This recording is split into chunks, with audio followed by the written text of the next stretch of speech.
think for the audibility, I will take off the mask. I greet you all comrades watching us from the different online platforms. I'm Daphne Chakuzure, and I'm humbled to be the MC of the fundraising event tonight.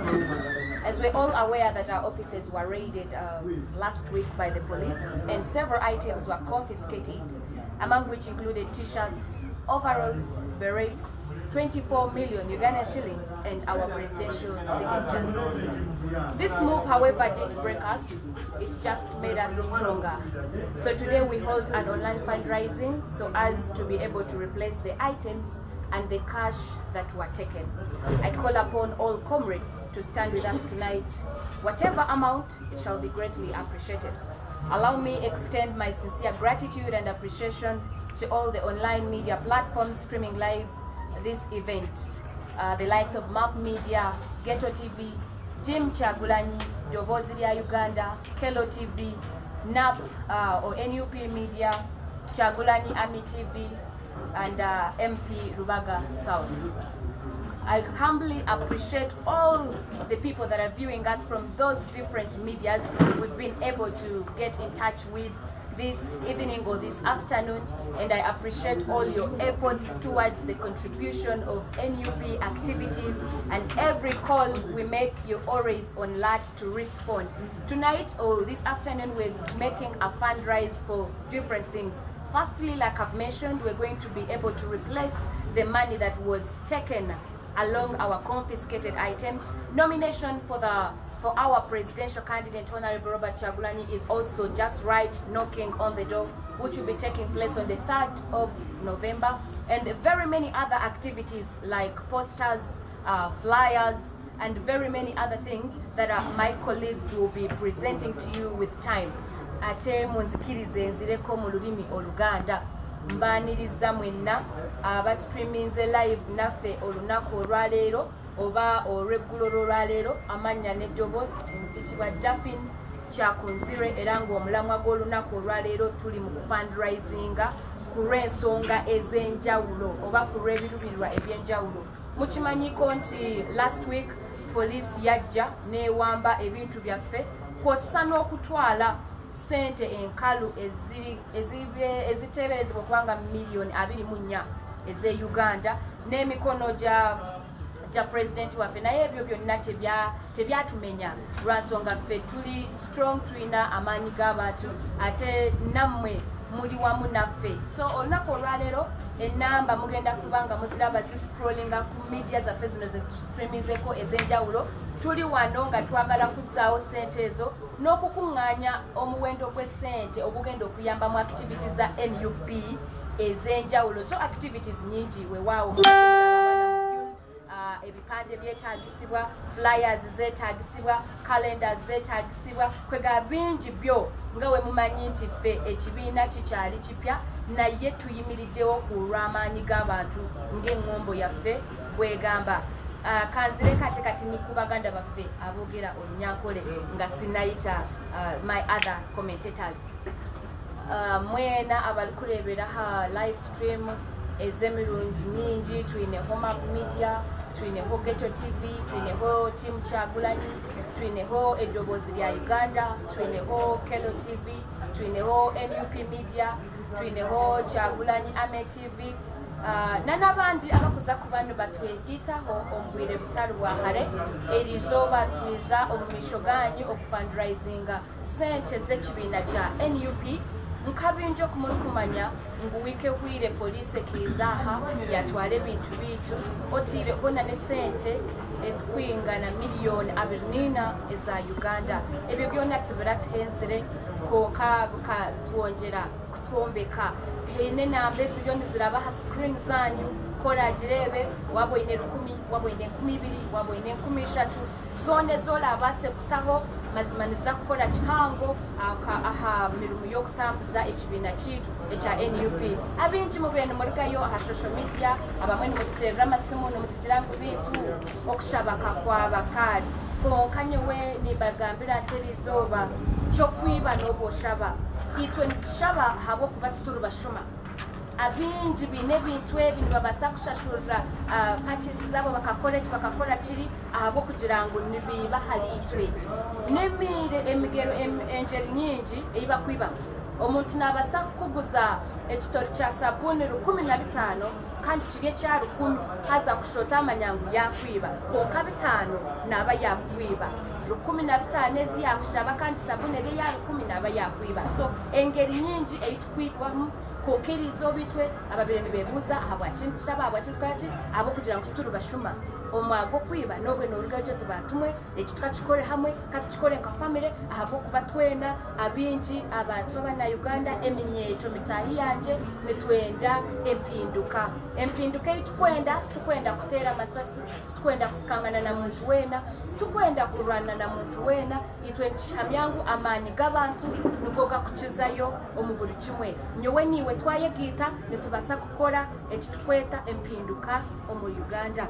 With me I have Comrade Sauda Madada, I have General Samuel Joel Yiga, the aspiring MP of Butiru County. I'll start with General Sauda Madada, and she will also be presenting to us mostly the field where she belongs so much.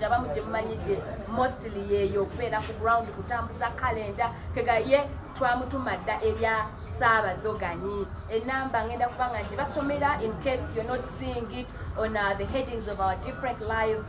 It is 0787067100 to be relevant. The main reason as to why you see all the different media platforms streamed live is to fundraise for the different NUP activities. If you feel like Nup Media's connection is not good or Ghetto TV's connection is not good, you can switch to NUP media, you can switch to Team Chagulani, you can switch to a Uganda. We have a variety of the online platforms that are streaming with us right now.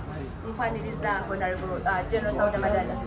Sansenyo kubalaba mwenna batulaba akawungeezi k'olwaleero abatulaba ku Nup Media abatulaba ku Ghetto TV Team Chagulani Kero TV Eddoboozi lya Uganda Chagulani Ame TV ne Bobi ndi musanyufu nnyo okuba nammwe akawungeezi kaleera ndi musanyufu nnyo okuba nti nondeddwamu abo abali mu fundraising y'olwaleero baganda baffe nno kyenyiza okwongera obagumya nti ensolo ku kizigo kweri era okubeera nti ensolo ku kizigo kweri ntwala omukisa guno okubeebaza mwenna abazze batusupportinga ebbanga ddene mujja mutubeererawo yonna gye tutambulireyo mu field mujja musupportinga mudda ku mudda omulimu gwe mukola gw'amaanyi poliisi newe yajja neeyingirira netwala byonna bye yatwala temwakoma okwo temwazikiza ne mugamba tetujja kussa mukono tugenda kwongera okutambula ffenna olwo n'ensonga nze nno gye bampaddeyo okwanjula okwogerako ennyo ensonga ya posters ensonga ya banners ffenna tukimanyi bulungi nti ekikola akalulu ne kabanga kamuka nga k'amaanyi ebeera publicity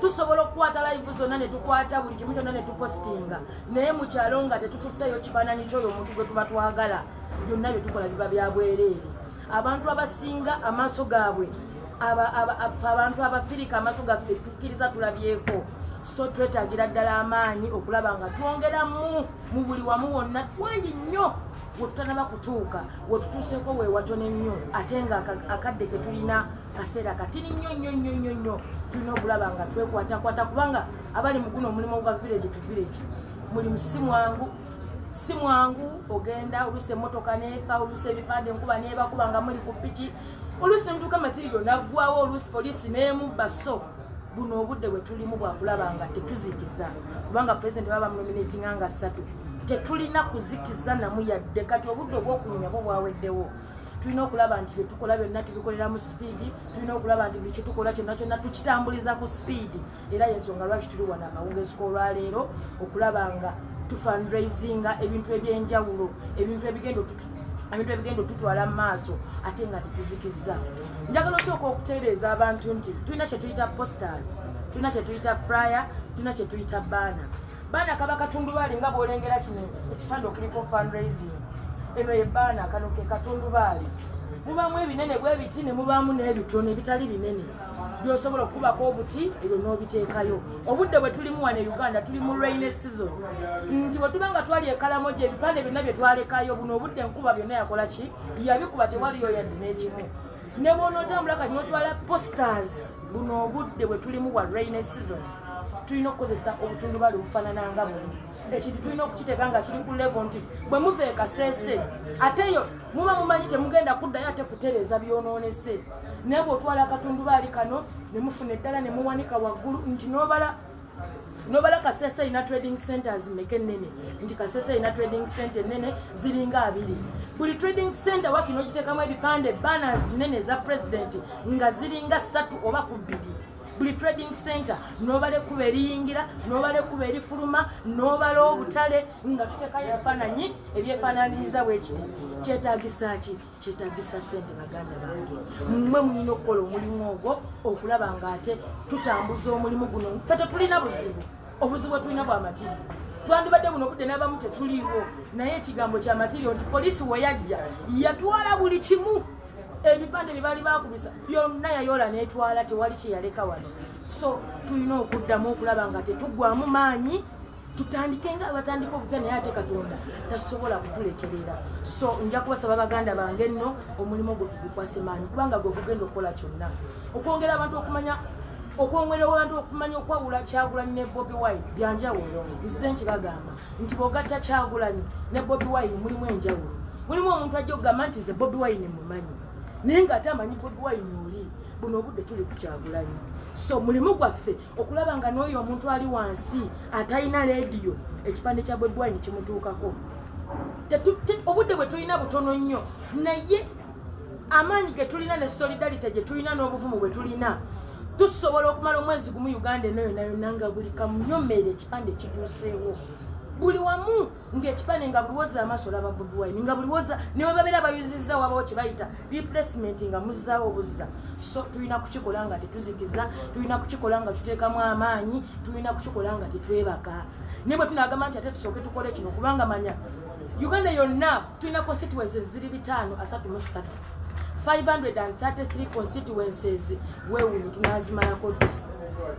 tunazimalako ddi tulina district ziri 193 omulimu gwe tulina okukola mu bw'amaanyi omulimu gwe tulina okukola munene tulina n'ebifo ebimu omuli ababaka abayiseewo anopositi ab'enaaleemu naye ng'ate twagala Kyagulanyi awangule oba muntegeera bulungi ekirina okukozesa ekyo si bigambo mulimu abamu nga buno obudde abali engulu nga ne live zino tebaziraba naye ate mwe abaziraba bwe twogera ebintu bino musobola okubitegeera ekirina okukola kino tulina kubanga tulina materials ezigenda okukola ogwo omulimu okulaba nga gw'amaanyi okulaba nga tetuguzikizaamu mbanyingidde ne mbagamba obudde bwe tulimu bwa rainy season nti bw'otimba ekipande kino kino lw'enkutte lupapula mwe muva posters luno olupapula luno bw'oluteekayo n'olutimba oba n'olutimbisa kyonna ky'oba otimbisizza enkuba bw'etonnya erukuba ne lumulunguka okitegeera bulungi enkuba emala okulukuba tuba kitegeeza tuba tulina okuddamu ate era tuzzeewo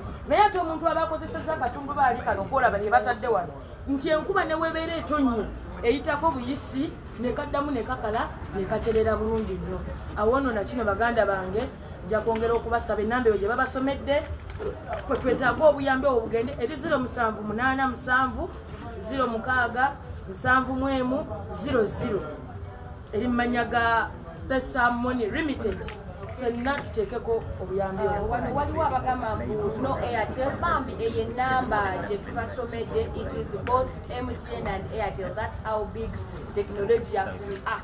It is both Airtel and MTN. So tewemulugunya nti ate bapiniza ya MTN yokka. No please, it is both MTN and Airtel. Enamba eyo mishoganywe gye mukureba screen eri omu Airtel nana omu MTN so nekola ekintu kimwe. The number is in both MTN and Airtel. Someone here asked about Madam Aisha Kabanda. Don't worry, she is just on her way. She'll be right here with us. Ababadde babuzaku Madam Aisha Kabanda bambi ali mu kkubo ajja. Sauda madado bado kyatwongerayo? Ya mbadde kasooke nkomaawo ne muganda ngoyo atandikira. Okay, before I hand over the microphone to Honorable Samuel Joel Yuga, let me read a few people that have already chipped in your contributions. Mwatandise dda okubanga musindika contributions zamwe. Omukyala Susan I think I'll read only one name. Some people don't really want their names said out. So ngenda kusoma ko mulimu just to make sure nti mutegera ati zino sente munaye tuzifuna. So eyasose yasindise, there is no name, naye webale nnyo. Susan, webale nnyo mukwano, your contribution has been received successfully. Jonah, nawe contribution yo mukwano era bisenge etuse. This is Brenda, webale nnyo mukwano, your contribution has successfully been received. Thank you so much. Mwebale kwagala kibiina kyammwe n'ekirala ekisinga ekibiina mwebale kwagala nsi yammwe. Abasinga essaawa zino, you're doing it beyond your party. You're doing it because you want the best for your country, and the only way you can do this is to contribute to the revolutionary activities. That is Brenda. Thank you so much. Swale, your contribution has been received. Thank you so much. Sarah, nawe webale nnyo mukwano. So these are the first batch of the people. Banji musindise ngenda kubanga basoma mpola ne comment zamwe ngenda kubeera nga nziddamu mpola ngaba ababadde babuuza ko Airtel number nsuubira ba mikwano mbazeemu, ababadde babuuza Madam Aisha Kabanda naye waali nnyo. So don't mind, tuli mu different medias naye mbasobola ozo n'okumanya nti kati kino kibuuliziddwa eri Nup Media, eri Ghetto TV. So I'm closely monitoring all the lives era nga gwali yesaawa eno era yesaawa entuufu ey'okubanga oba olina ekibuuzo kyonna era ng'okikipinga in naye ng'omulamu omukulu gwa fundraising for the different activities of NUP. Nyingi ffe zino tufunako nsune naye waliwo activities nyingi eziba zeetaagibwa financial support. Actually all the activities, most of the activities rotate around financial support era nga enamba eri 0787067100 Erimanyaga PESA MONI Limited. Don't worry, you have MTN, you have Airtel, you have nothing to worry about. That number is for both Airtel and MTN. Well, with me on the left I have Honorable Samuel Joel Yiga, the aspiring MP of Butiru County.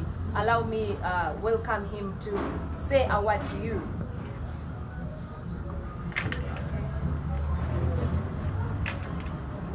Hello, good evening everyone watching us here in Uganda, East African time. I think it's 16:30 something, I'm not so certain about it. But I welcome you all to this fundraising. Amanyaze MP Rwanda South. Abasinga musinga okumanyi. Nze sigenda kubeera nnyo nga General Sauda ne mukama wange. Nze ngenda kwogera eri abantu mwenna abali mu diaspora, because you know I represent the diaspora here. Naddala abantu baffe ab'e UK. Sigenda kwogera ku bintu bingi, ngenda kwogera ku nomination eya president wange, president waffe, generational president, His Excellency Robert Kyagulanyi Ssentamu. Sorry amanya mbanga akoze ki nga sobeza. Twetaaga million 10 eza president waffe okunominatingibwa. Ezo sente ziri pound emitwalo 22,222 eza London. Emitwalo nga$3,1000 ejja $. Tuli abasajja n'abakyala first, second and third generation mu UK, tuli 1.2 million people. Omulanga gwange mwenna abatulaba bali mu diaspora kati. I am asking you for a tenner. A tenner, I mean like a £10, a $10, a €10. Tuli abantu 1.2 million people in the UK. This is first and second generation. Mu US tuli emitwalo 46, mu Sweden tuli emitwalo 23, South Africa tuli emitwalo 5, ne UAE ne Asia yonna nga tugasaba mu tuli emitwalo 33. Twagala sente za president waffe. So nga bw'ogenda mu coffee shop n'ogula a coffee for £5 or £3, I am calling you upon to contribute to our president. Mwena abandaba ku mikutu gyonna egitwetoolodde, okuli Nup Media, okuli Ghetto TV, okuli Dobozi lya Uganda, Kero TV, NUP Media, Kyagulanyi TV, myself, MP Rwanda South, kuliko ne I think Team Kyagulanyi. Yeah, ne Team Kyagulanyi. Nze nkubiriza mwena abantu abali mu diaspora nti this is something tumaze okutegeka emmere, tumaze ogifumba, tumaze ogiwaata etuseyidde. mbakubiriza twetaaga pound 10 okuva mu buli muntu ali ku page natala tuyinza okuba tuli abantu 15 bwe tuba abantu 15 nga tulese pound 10 tuba already tulina emitwalo gya pound 5 tuba tumaze okukolera nomination ya president waffe. We only have a few days. We have had scandals where the government has besieged our offices in Kampala and Kamocha, where we're standing from. We are not going to back down right now.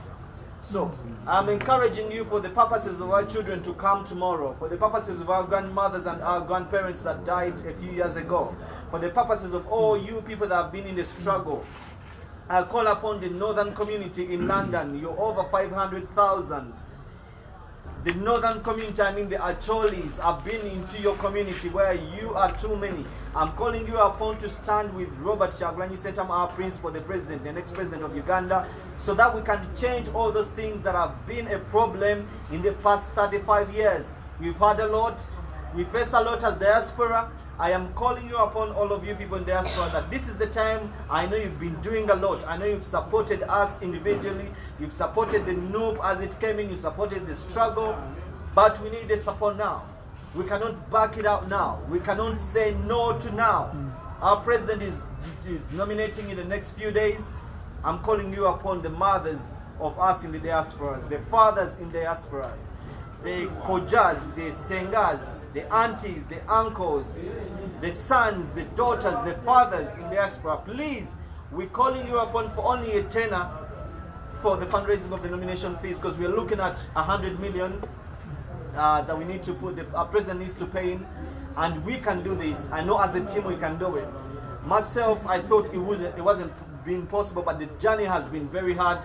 But it's been doable, and we've done it. And you guys and us and you guys all over where you are, in Sweden, in UK, in South Africa, wherever, Germany, you guys have supported the struggle. We're calling you upon for a tenner. Look at it as you're buying 2 coffees. Look at it as you're buying only a shirt in Primark. Look at it like you're buying only a half box of matoke at Pascali's. Look at it when you're buying only even less than a weekly, daily pass for your train or for your bus. That is all that we need for our president to be nominated for the next coming few days. What is on the ground, from my point of view, these guys are doing magic with the little that they have. They are doing little for the much that they are doing. All we can do as a generation, as diaspora, is to stand as other countries. ANC was supported by the diaspora people, so Uganda can do it as well. My friends, promoters from the UK, from Sweden, from Denmark, I'm calling you all upon. I know you guys have been doing a lot of work, but this is not time to back out. We are calling upon everybody that is watching us right now. I know I'm not in the best position to be asking you, but I am in the right position and in the right sense of mind to be telling you that this time around, change is in Uganda. The Ugandans have said change is okay. The Ugandans are saying time for change is now. All we need is a little bit of your more financial support. Our president needs you, all of you watching us. We need the financial help.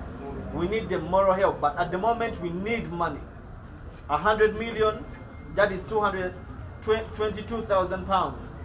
That's a lot of money, but as a team, it's more money. We are asking you for as little as 10 pounds, as little as $10, as little as 10 euros, as little as 100 corona for those of you that are in Sweden, Denmark, and Germany. Those of you that are using coronas. Those of you that are using rands from South Africa, we need as much as like 1,000 rands from you. That can change a lot. Every little helps. Every little penny helps. So I'm calling you upon, I know this message is going to be replayed again. Show it to your daughters, show it to your sons that at the time when the country needed change, you played a part. Let this be a chance that we can get no more.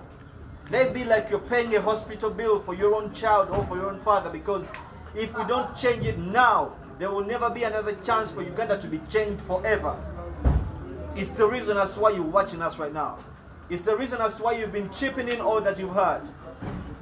I'm asking you to break your credit cards. I'm asking you to break your bank drafts. I'm asking you to get as little loans as you can to help the struggle. The links are there, the numbers are there. I want to read for those of you that were not able to get the number. The number is 0787 067100. I'm going to repeat again. The number is +256 787 067100. For those of you that are sending money from all parts of the world, and it is both on MTN and Airtel. That is as far the technology is doing. Buno bubaka bwange mutwala eri abantu baffe mwenna abali mu nsi eziri emitala w'amayanja, bamaama bataata, mwenna abatumanyi n'abatamanyi, amanya nze Samuel Jodi abangi mumanyi nga MP Lubaga South, kati nga ndi aspiring member of parliament wa Butiru County, Manafa district. Nzize okuba omulanga eri abantu baffe mwenna abali mu diaspora nti tuli mu ku fundraising aba tuli mu kunoonya ssente ezinafuula pulezidenti waffe okubeera ekyo kitwagala abeere. Nkimanyi mutusapootinze ebbanga lyonna mu ngeri y'obwannamunigina nga muyita oluusi mu kibiina, oluusi mu mikutu gyaffe egy'enjawulo, naye tubayita kubanga guno gwe mulundi ogwetaagibwa ennyo. Nga General Sauda bwe yadde agambye ebipande byetaagibwa. Mwanyinaze mukama wange ayina naye byatugambye, ne mukulu waffe Madam Aisha Kabanda mukama waffe naye ayina byagenda tugamba nze omulamu ogwange gwa nomination fees. Government ya Uganda yatumaking it very difficult for presidential nominees neteekawo million 10 nga ffe yatuteddewo million 3 ba MPs okuva ku mitwalo 2 eyo yonna kirenya. Tubakubiriza tunoonya emitwalo 2,200 egya pound. Tuli abantu million 1,200 e London first and second and third generation. Mbakubiriza bamaama, bataata, basenga, bakojja, abaana. Buli omu atuweeyo pound ne weziba 10, $15, euro 10. Tulabe nga president waffe abeera nominated in a few days to come. Agamaanyi mugalina, obusobozi mubulina, okwagala mukuyina, tubonyebonye ekimala. Kibale nti ogula coffee ebikopo 2. Kibale nti daily travel yokubanga daily travel mu London costing £14. We are only asking for £10.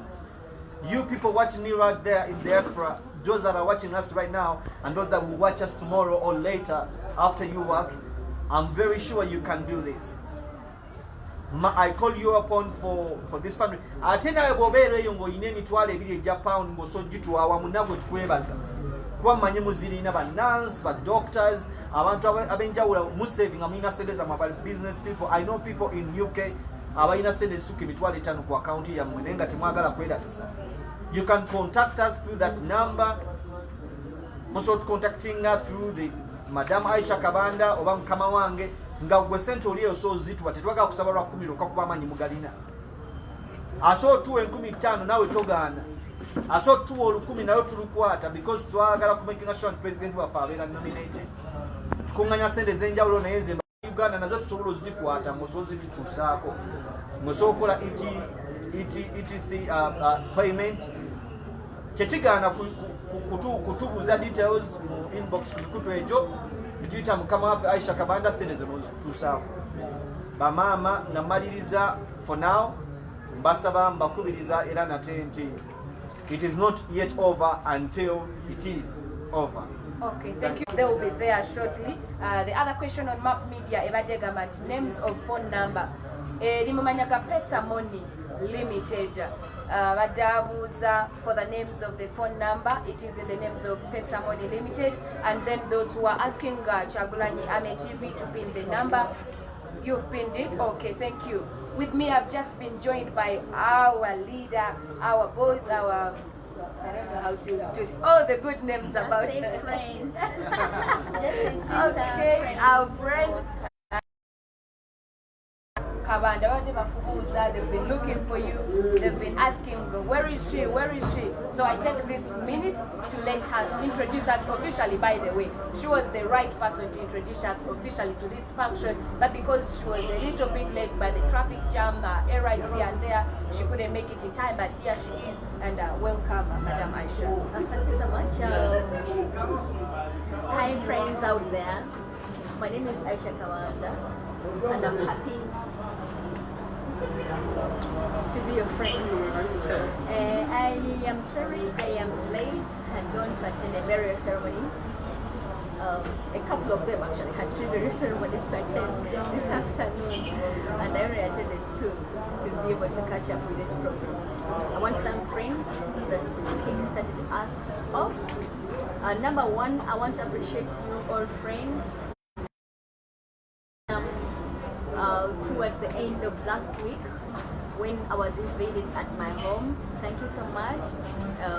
The alarm meant a lot, and it's that alarm that rescued me for people not to take me the way they wish to. I'm happy I'm alive. Nothing much happened to me. It was intimidation, and I'm telling people that I'm not going to succumb to any level of intimidation. For me to say to join NUP, it was a personal decision. And the decision I made, I once said, there's no turning back, and I'm not turning back. I'm not going to succumb to any amount of intimidation. That one, whoever is trying to intimidate me should know. Here we are for fundraising. I want to thank you, friends, those that have been fundraising today and those that have been fundraising before. I hope our numbers have been read to you. 078 70 67 100. That's the number we use now. Fortunately, that number receives money from both Airtel and MTN and any other connections that we have, any other platforms that we have out there. You can use send money on that number. Soon we shall be recognizing people that are sending money. I'm connecting with my backup team to be able to get the flows of names as they come in. I don't know how we organize it. I shall have revolutionary songs. It's a long time keeping here at 7 o'clock. We need to have some revolutionary songs playing in the background. But I am sure my friends have told you, we want to brand for victory. NRM is doing its best to make sure that we don't brand. That's why they have gone to every shop and they have actually confiscated everything rate. Any material rate is not even allowed now into the country. At the custom, people find a lot of trouble to bring in rate materials. So they are very fearful of us branding, and that's why we should hit them. We should hit them where it pains most. They fear raid, so we must put on our raid. We must look for raid and brand everywhere raid. We shall actually use the theme brand for victory. We know we are going to succeed. We know we have a team that is strong, that's going to lead us to victory, and we are going to brand that raid. You know how they even worked with UPC, some UPC members, to scare us from using raid, thanks to UPC leadership that came out and said that they were not interested in the case that some people wanted to bring against us. So it's raid that they fear most. So we want to brand for victory by putting on the bandanas, by putting on the berets, by putting on the head. These berets, of course, many of our boys have been arrested for putting on beret, and we are challenging them to take our boys to court. I want to find any soldier and I give him this beret to put on and see whether he will accept to put it on his uniform, whether indeed this is their attire as they claim. So we want to brand for victory, and branding for victory means coloring everywhere red. It means putting our posters, flying posters of our candidates everywhere. Thanks to Saudi talk about posters. I should let you know that we have 34,344 polling stations. 34,344 polling stations. And assuming that we have to put 100 posters only. And McHugh, by the way, there is a team of people that puts out our posters every day. They pluck them off. They're so fearful of us.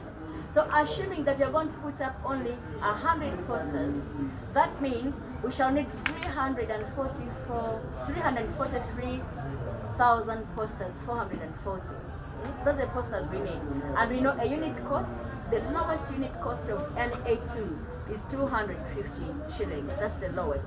I've gone through the calculation, and that means we need almost close to 1 billion shillings. Only for posters, close to 1 billion. 300, here I've made a calculation.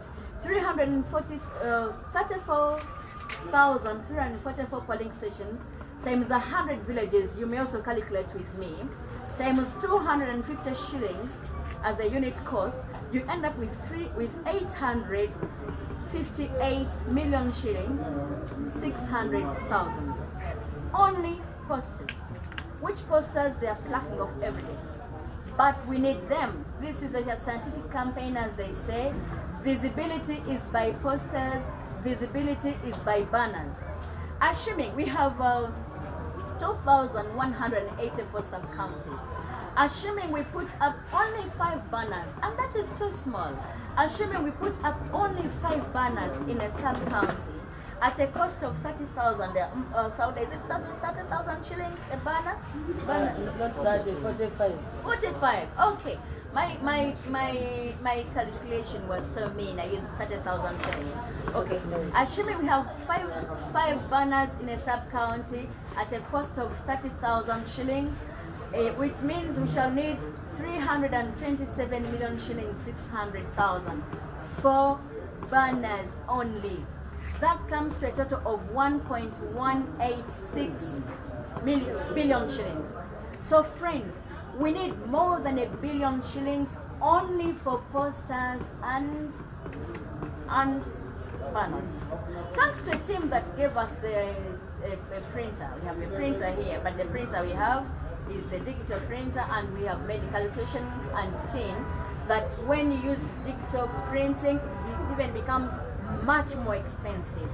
So we may not go for that one. It's even more expensive. So friends, we really need a lot of money for branding. He was speaking about nomination fees. Probably by this time nomination fees is not our problem, thanks to friends that are contributing every day. By the way, thank you so much, friends, that have made us move this far. The contributions you've made to us, they have helped our foot soldiers, to many of them to be out. I told you previously that to bail out our boys, you need a lot of money. So they have helped our foot soldiers to be out. That money you have contributed has helped many of our friends to nominate, even when some money was taken, even when we were not able to do our fundraising as we had planned.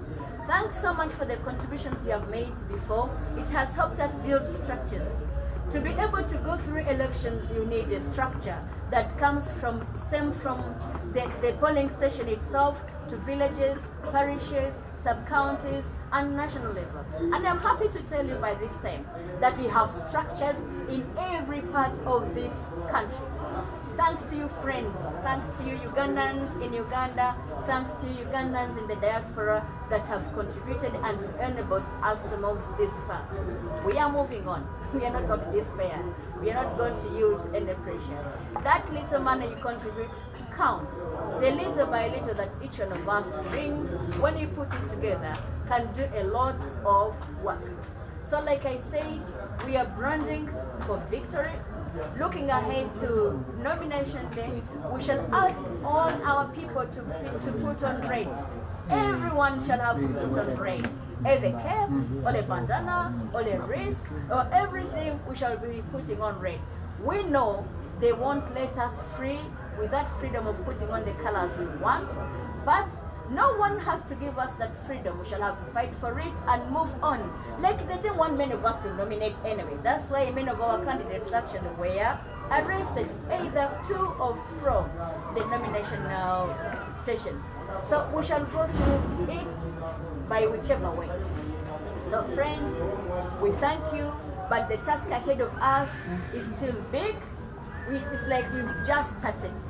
The people we are fighting against, the people we are competing with, it's not a competition, it's a fight, I must tell you.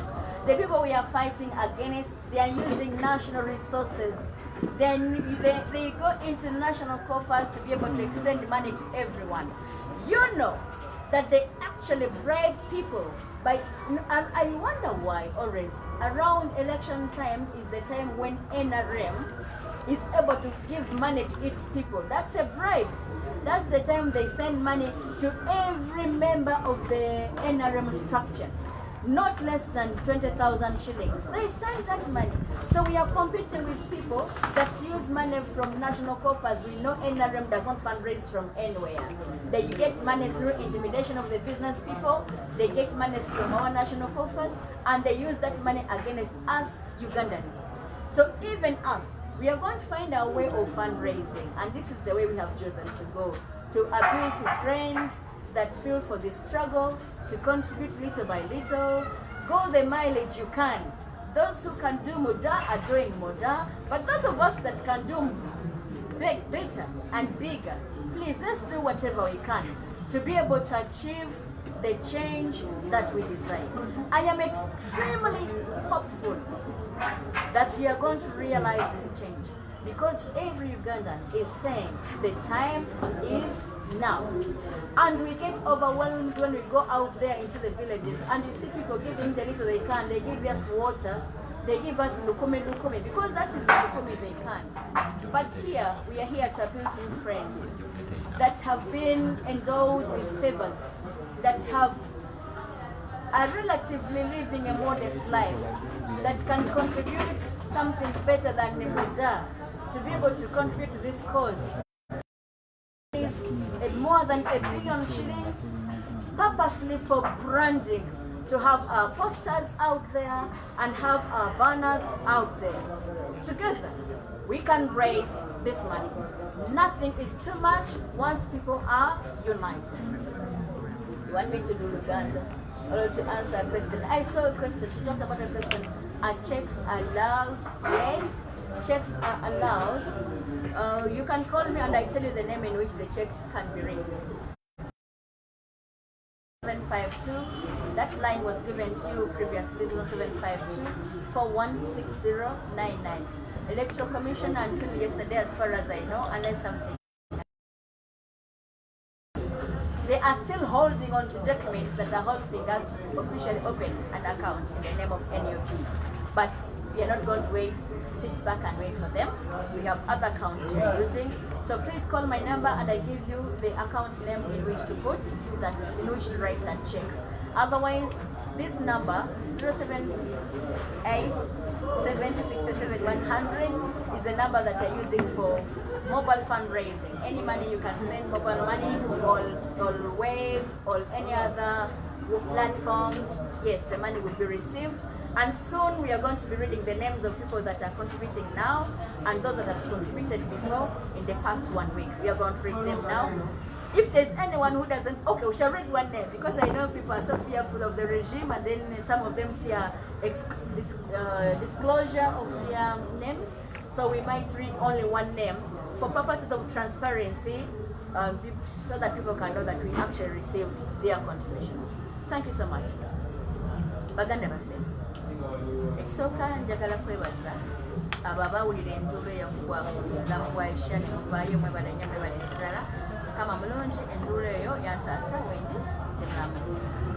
Njagala okubebaza abazze bakola contributions ez'enjawulo. Banange mwebale. Mwebale nnyo mwebale.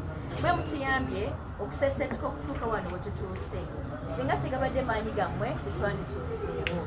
Ebimu ku bye tukoze mu kaseera kano tusobodde okuba nga tuzimbye structure zaffe eza pate, tusobodde okuba nga tuzimbye structure kati tulina members baffe aba NUP okutuukira ddala ku kyalo. Ebyalo ebimu tubigabanyiza namu ne tukola polling station, kubanga ebyalo ebimu birina polling stations nnyingiko. So twagala kubagamba tuli basanyufu. NUP nga bwe tugamba bulijjo is everywhere, indeed is everywhere. Structures zaffe weeziri naye ke tukikoze lw'amaanyi gammwe bannange, mikono gyaffe abatuwadde sente ze musobodde tuwa. Okuzimba structure si kyangu naye ekirala kyetusobodde okukola, abaana baffe babakwata buli lunaku bannange, babakwata n'abaana bwe okubajjayo tutulina engeri gye tukwataganamu okusobola okuba nga tubajjayo. Akasente akatonotono ke mutuwadde oluusi bail fees baziwanika waggulu nnyo, kasobodde okutuyamba ne katutuusaawo. N'ezimu ku posters ze mulaba ebweru eyo era mwe muzisonda ssente, ezimu nga muyita muffe, endala nga muyita mu mikono gyaffe emirala ba struggleist abali ebweru. Ate mwatuyambye nnyo bwe mwakoze ku nomination fees za mikwano gyaffe bambi ababadde balemererwa. Tetwasobodde kubawa 100 ku 100. Obadde omuntu mugamba waako naffe tukuyambeko, but at least majorly our candidates bonna twasobodde okubeera nga tubakola ki, nga tubayambako. Ebyo bye bimu bye tusobodde okukolako ku ssente ze mutuwa ezitutuusa wano. Omulema gwa lwaleero tuteekateeka okukola nominations. Ne nominations twagala kukuba NRM wesinga okutya bw'oba okuba ebikonde wozula wanafuwa okoona NRM etidde nnyo kala emyufu twagala kufuba kulaba oba kitala nga mukama yakiyisa mu kala emyufu kibeere n'ekyabalenzi ono bagende bawambe buli kyetulina wano ekimyufu ne bakitwala batya bagenze mu buli katale ne bagenda mu kiyembe ne bagenda mu kikuubo ne bagenda ebusega buli awali kala emyufu nebo abatunda kala emyufu baziwanga ne b'obeera ku nsalo ng'oyingiza ekintu kyonna kyonna ekimyufu omuntu asanga obuzibu bwa kika kya waggulu nnyo kale batiitiizi era omuyimbi omu yagamba nti bano batiitiizi ndidi batiitiizi otyo butya langi kati ffe ku nomination tugenda tukozesa theme kati egamba branding for victory tugenda ku branding everywhere red abaana baffe bambale red wadde emijoozi gyaffe bagitwala tujja kufuba okulaba nti tufuna emijoozi emiki emirala naye twagadde tubalage okusomoozebwa kwe tusanga nga mbalageko obulazi obwetaavu bwe tulina polling stations 3,143,444 buli polling station electoral area eyo bw'oga nti kootekamu ebipande 100 ate nga n'ekikumi kitono kubanga babiyuza okufa obufi offices z'abagiso ne visi ziriwo okuyuza posters zaffe mu kaseera naye wakati nga babiyuza bajja kuyuza nga wetuteekayo naye polling station 3,444 bw'oteekayo ebipande 100 byokka buli polling station nga buli kipande okigula $250 owunzika weetaaga obukadde 858 was the calculation right? I said calculation. No, I was transferring it into pounds. Oh, you transferred it in pounds. Yeah. Okay. Weetaaga obukadde 858 that is for posters alone. Tulina sub counties 2,184 sub county ge magombolola buli gombola bwetuteeka bubaana 5 bwokka bannango bwe butono nnyo baana 5 butono ate nabo babusala temulabye ebipande byaffe ebimu nga baalinya waggulu ne babisala neffe tetugenda kukoowa ne bwe banaabisala tujja biteekayo eno campaign eri ku maaso omuntu kyalaba kubanga tebagenda kufuna mukisa basinga obungi kulaba ku pulezidenti waffe kaakati ne radio muwulidde ezisinga baazitugobyeko gombolola 2,184 bubaana 5 buli kamu ku mitwalo 3 ate bangambye keena kitundu naye nze mbaze 3 weetaaga obukadde 327 bw'ogatta ebyo ebintu bibiri byokka weetaaga biliyoni 1 n'emitwalo 10 biliyoni 1 mu obukadde 186 n'ezigwamu. That's only for posters ne banner. Katwagala t-shirts, twagala bandana, twagala headbands, twagala kibinjiko abantu omuntu tujja kuweesiba obuwera obwo tunobugula tukuwa abaana kubanga abaana baffe mubamanyi bambi abamu tebalina busobozi. Ebyo bikola byetaaga ssente. Tuzze wano kubasa mikwano gyaffe. Already mukoze kinene tusiimira ddala naye olutalo tululwana terunnaba kugguka. Tusaba buli omu kyasobola akiteekeyo ku nnamba yaffe eyo. Abasobola omudda bakola mudda era tubeebaza. Nammwe Mukama baasobozesezza ng'obusobozi bwe bukusussa ku mudda ng'osobola okuwaayo $50, 100, 500, ono Muganda ng'ategera pound. Zino sente zembadde mbala azibaze into pound. Bw'obala into pound, you need how many pound? Literally, because Madam Aisha watching transferring the sentences in abantu abamu mutegera nnyo foreign money as compared to Ugandan money. Give me £200 only for branding, by the way. For posters, before for posters and banners. Posters and banners, that is £220. No, 220,000. 220,000 pounds. Yes, you may need to calculate also dollars what we need. So $317 is 317,000 US dollars. So omulimu munene. We are extremely thankful. Banangi tusiimira ddala. Ne olutalo lukyali lunene. Abasajja be tulwana nabo. Bannange bakozesa sente zaffe ez'omuwi w'omusolo. Ze tuwaayo kwe batoola ne bakola omulimu. Kyovula bati bajja kukola kino ffe kye tukola. naye ffe tulina kujja kusaba mmwe kuba mmwe baffe mwe bannanye ne struggle zabano tolo bagamba nti Kyagulanyi Ssentamu oba oliawo yali ategese ng'aliyingira mu kintu no kye bujja mu maaso kubanga yo vision yagirina olubereberye kyova olaba so many years back bamuyita president wa ghetto vision yagirina naye oba oliawo sikyali kati naye abantu okumuyayaanira n'okumulaga nti yegwe mutuufu yavaayo n'ayingira mu nsonga eno kati tuteeka okumubeererawo nga naffe bwe twebeererawo nga bwe twebeereramu nga bwe tugamba sente zijja kutuyambako NRM twagizidde weerumwa weewo ekyanya okulaba ku kifaananyi kya Bobi Wine ekitiira ddala kyova olaba bagenda ne bayuza buli kifaananyi kye basanga nga kuliko Bobi Wine naye ffe tetujja kukoowa tetujja kukoma tujja kgenda mu maaso bwe bayuza nga tuteekawo bwe bayuza nga tuteekawo abaganda baga nti kamukamu gwe muganda bwe tubeera awamu tubeera bamaanyi ne slogan yaffe people power our power mu Luganda kigamba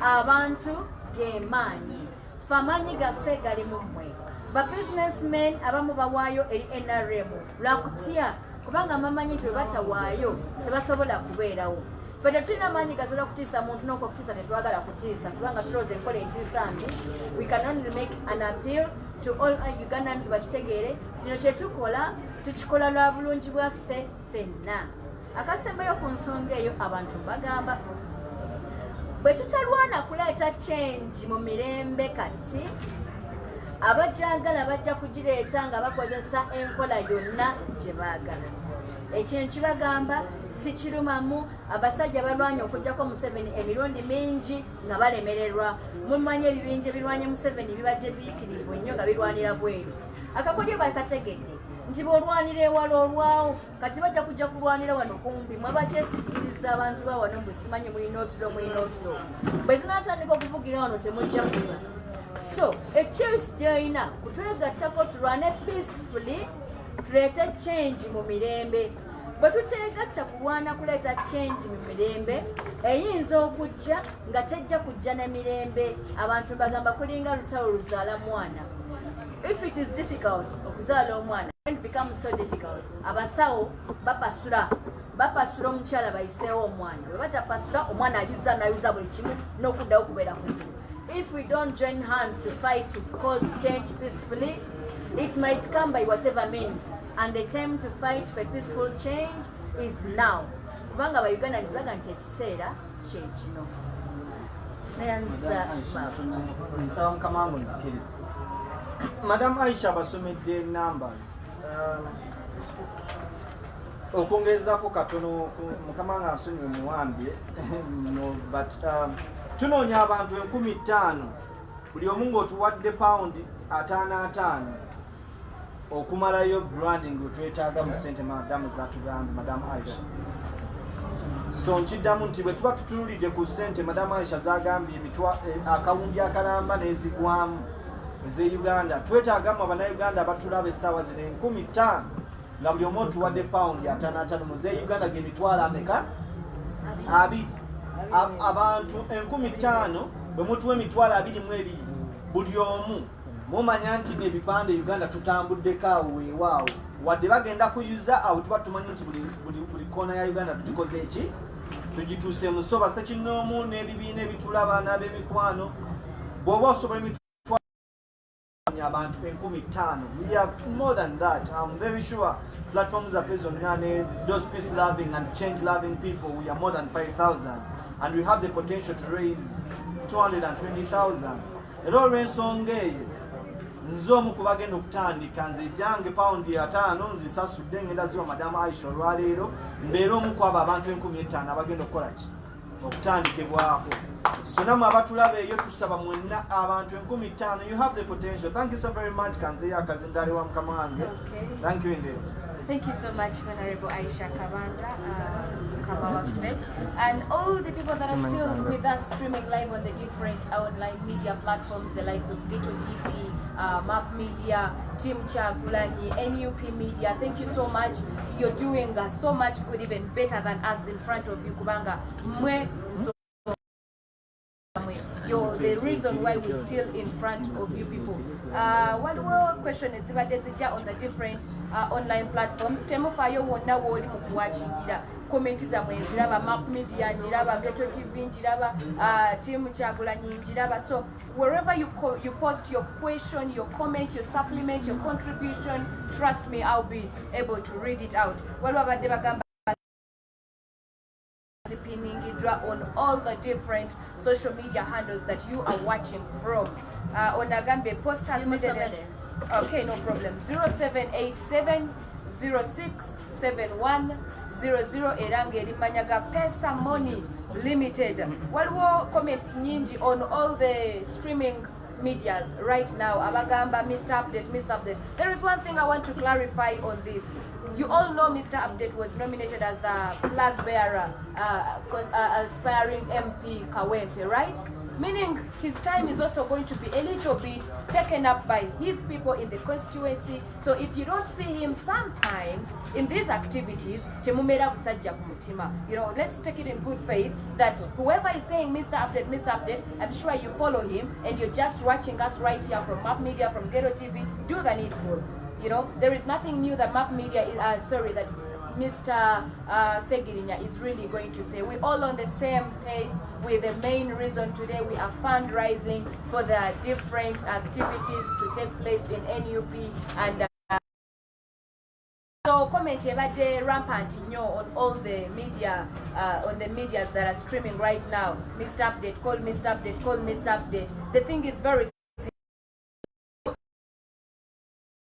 trying to make Soga will be joining us in English. You know, at least if you don't speak from English, trust me, you won't fail out in Uganda. If you fail out in Uganda, trust me, my friends in the West, ndinimwe. Neza kubagarukira buri kimwe cyona eki Madam Aisha yagamba, neza kubagarukira buri kimwe cyona eki Joel yagamba. Okay. Okay, so no one is left out here literally. I've been complaining, Oluganda too much. Hatumwenu ebigambo katwakubagarukiramu ensonga yatuletera izooba no fundraising ya NUP activities ni nyingi. I request I take leave for a few minutes so that I can come back with updates of who has contributed what so far. Katikola ka translation inkomeo abantu babulire kubanga ndaba sente ziyingira babulira ani atuwadde ka sente. Okay, so no problem. Okay, so nan chirioni ngambira batayi bitu banyanyazi bashwenka zitu eminyeto mitahi yitu na chirioni mbagambira nti erizoba twizomisho ganyu of fundraising jira activities za NUP ebikwetaga sente ni bingi nitubasa kumara hizoba lyona tukubugamba twatandika kugamba ebikwenda sente nitubasa kurara twatandika kubagambira buli kimwe kikwetagisa sente nitubasa kurara abamwe mubire ni mwiza mukwebuuza abwakino tusonda sente abwakino tushaba sente konkanyo wenyizire nimbagambira nti your answer is self-explanatory. I think I should actually say this in English. Very many of you have been having these questions like, wow, these guys are making business in us. Why are these guys asking for money? Why are these guys fundraising money all the time? The answer is very simple. It is better to ask than steal. It's so much better. Yes, you're seeing these other people, especially the party in the ruling party, not coming out to say we want sponsors, we want this. Why? Because they are stealing from us. I gave an example of someone would be like, I've never seen someone break into my house to steal from me. There are different ways how they cook money from you people, from us actually. I'm among them. One other or the other way is indirectly. So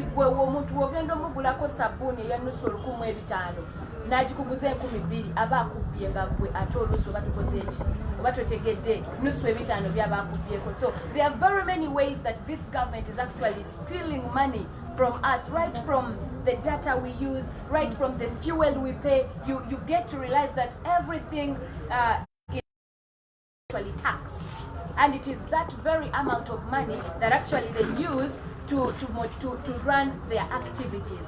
which is very, very far away different from NUP, from our party, and that is why we always come to you, we appeal to you, because you are the people's power. You have the power. You're the very people that are going to make this. Yes, so every now and then, and we tell you now, you know what, we need to join together. We need to join up hands together.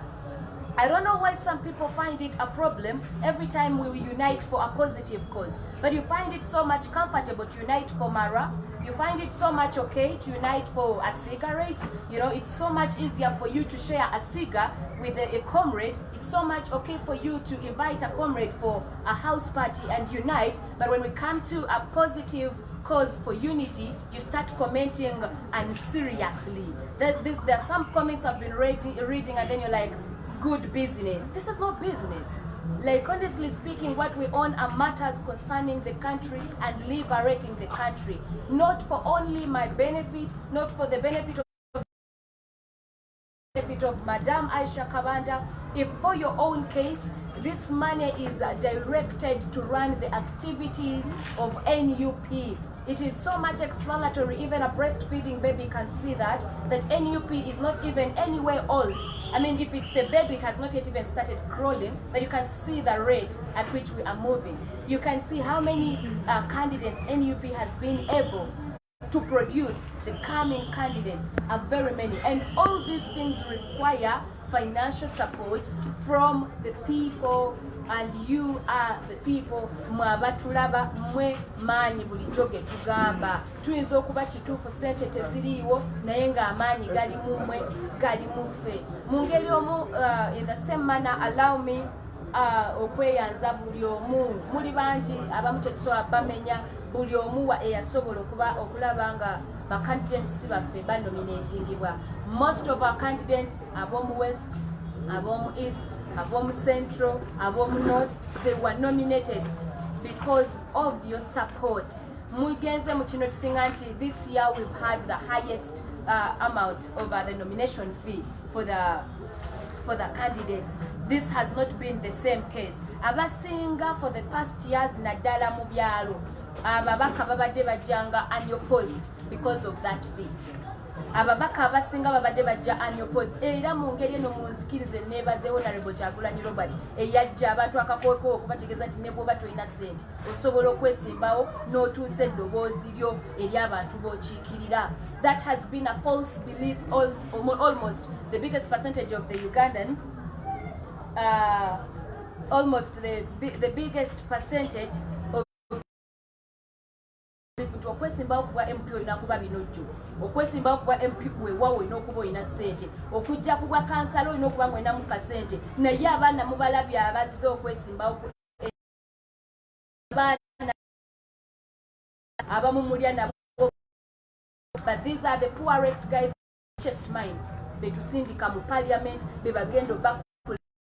So kiraga nti even if you don't have the money, trust me, you can have the richest ideas. Eyo mentality mwenna muzze kati mugizuula nti oyinza okuba tolina ssente. Ebirowoozo bigagga bisava nnyo ate ng'olumirirwa bannansi banno. So ensonga enkulu eri wano olunaku olwaleero, we are raising the money to support the NUP activities. Sente ntubasa kuba sitaziine, well and good that we accept konka nitukondensi yitu nitwenda empinduka kandi nimwe eminyeeto eryokwe mwena bakutureeba ebyebituruho tibyanje tibya sauda tibyoha twena nikitugiitiraho ogw'omwaka ogukuzakuzaho nituza kuba turonda president akuzagarukaho. It's up to you to determine to stay the same for the next 5 years or to have a change for the next 5 years. The decision will always be yours, especially in your hands on that day for the ballot paper. So ekintu kya sente, let us stop seeing these funny comments every time you see someone coming to say help me. Treat them with a matter of help. If you can help, you help. If you cannot help, it's so much okay. No offense against that. So those negative comments should actually really be minimized, if not stopped. We are not on business, we are on issues of liberating the country. If at all You say Rachi Balite Bakunganya Sente, I've already explained that it is our money that actually they use to run their activities. It is also unfortunate that it is always towards the election period. That is when you see NRM buying bicycles, that is when you see them buying for you machines to do what. All that, all that is our money. So they are bribing you at the last moment. So it's up to you to either run out of the lying track or keep on following their bribery tricks and so on. These things are done towards the election. Now we can so kwebuza neba ndai mu myaka 5 lwaki kana ka offer kasembedde katinga akalubuka mwaka gujja. All along where have they been? Because abavubuka abasinga with the most oppressed in Uganda, with the most suffering people. So it is really unfortunate that they extend these helping hands towards the elections. So no rensongeyo abavubuka mwenna mu buli ango gye muli mweberere mu buli ango mu buli. This cause here is not all about tribe, it's not all about religion, it's not all about district, it's about Uganda. Don't mind what language I speak, don't mind what religion I belong to, as long as we're on the same mission, we should be united. Let us not only unite for Mara, for cigarettes, for let us also try to push this unity for a positive cause. Honorable General Sauda Madada, inakyo badde oyongerezako mukwano? Kyenyiza okugamba abantu kuba byonna bisinga gatwala omukisa guno okubeebaza mwebale nnyo mwebale ddala era netwala omukisa guno okweyongera nange okwebaza abantu bonna abalina kye bakoze nti tetumujja okwo kyetukola kyamaanyi ekyo kyetulina okukola obudde tetubulina tusigaza ewiiki emu n'ekitundu okulaba nga pulezidenti anominatingibwa naye baffe ekibuzo kiri kitya kitweteeseteese tutya tulina okwebrandinga nga kwegamba ekimyufu ng'ate tuli self contained ntegeeza okuba nga byonna tubitugumidde ng'abantu byonna babyogedde sina kyenyongerako okuleka okubeebaza omulimu gwe twetaaga buno obudde zisente twetaaga essente buli fuuti twetaaga ettooke essente enamba bagibawadde fena tuteekeko obubaka bazivuunudde mu pawundi mu dollars enamba eno abasinga bali confused n'enamba eno gye basomye ya 0787067100 enamba eno teboola woba oli wa Airtel osobola okuteekako zigenda kigezeseeko so teboola ya MTN naye teboola owa Airtel osobola ogikozesa owa MTN osobola ogikozesa owa buli gundi yenna osobola ogikozesa owa oli kwa Prisero osobola okugikozesa teboola erimanya ga PESA MONI Limited so fena tusobola okujeyambisa mu ngeri omu oba endala. Okay, waliwo abadabuziza, I don't recall well whether on Nup Media or Team Kyagulanyi TV ng'ogamba ati will the government allow Honorable Kyagulanyi to nominate ekyo ekibuuzo ndowooza kibuuzo ky'abatiitiizi. Why? Honorable Robert Kyagulanyi is Uganda 18 years and above. Ate emikono wegiri. So what are the failed qualifications that tutanafuna ezisobola okulemesa president waffe? Oh yes, okumulemesa okwesimbawo. So that question, it's a question only for the cowards. Yes, it is very much possible era ng'agenda kwesimbawo. Waliwo agambye nti sente tuzirina naye omuwalabu siso atambula omuwalabu asibye. Well, in a number funa wogiwandiika. We may not come here every day. We may not come here every day. Naye gwe muli okirina mu mutima nti omwezi we gugwako nfuna kasente kati noga nti enamba yene namba gye baatuwa okuteekako sente terina expiry date enamba eyo terinaako limit terinaako any conditions gwe weweerowooleza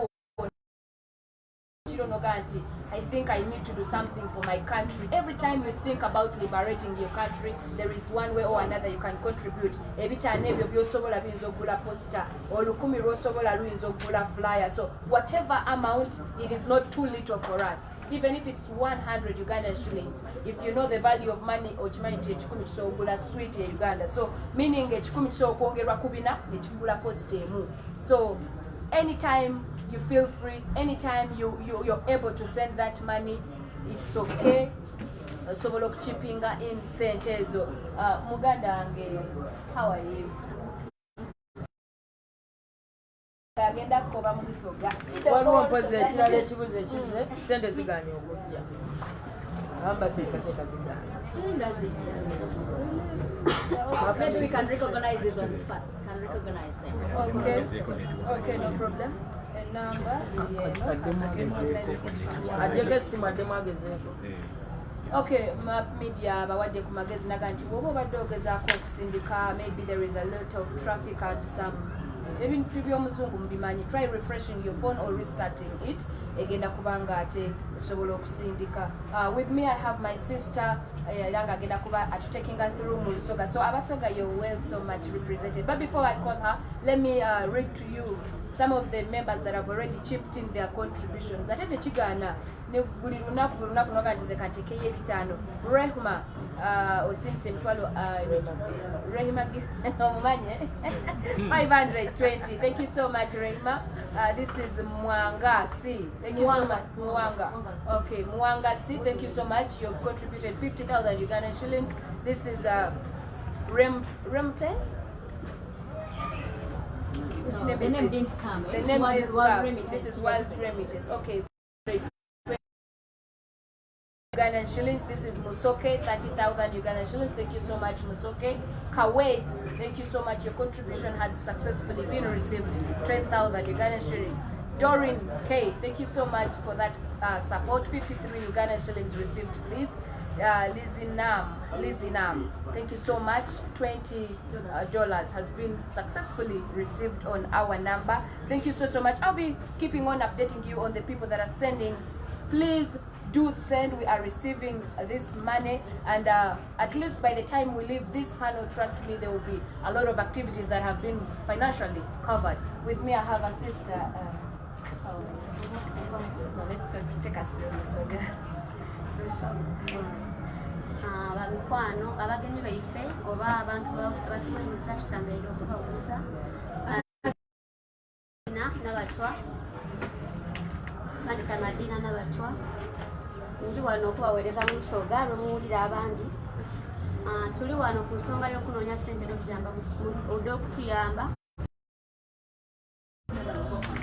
Tuli wano okunganya ssente ebyo okuyamba okuwandiisa omukulembeze waife Kyagulanyi Ssentamu Robert, abandi g'omulege nga Bobi Wine. Tunoonya ssente ed'okuza posters okutwala ebitundu ebindi. Abandi muli eyo Babusoga, Iganga, Kaliro, tuliduukangayo. So tuli wano era okunoonya ssente ezo tuyamba mu bintu ng'ebyo.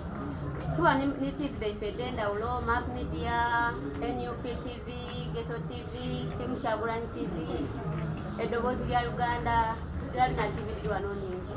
So tusaba abalina ky'olina kyonna kyonna otuweereze ku namba eri ku isimu okweri kutambula mwena mwena abalituwuliriza. Ssente edo tulidde ife tujaliza mu nsawo, wabula ssente edo dakutuyamba mu bintu oba mu nsonga eri tukyamiza wano eno.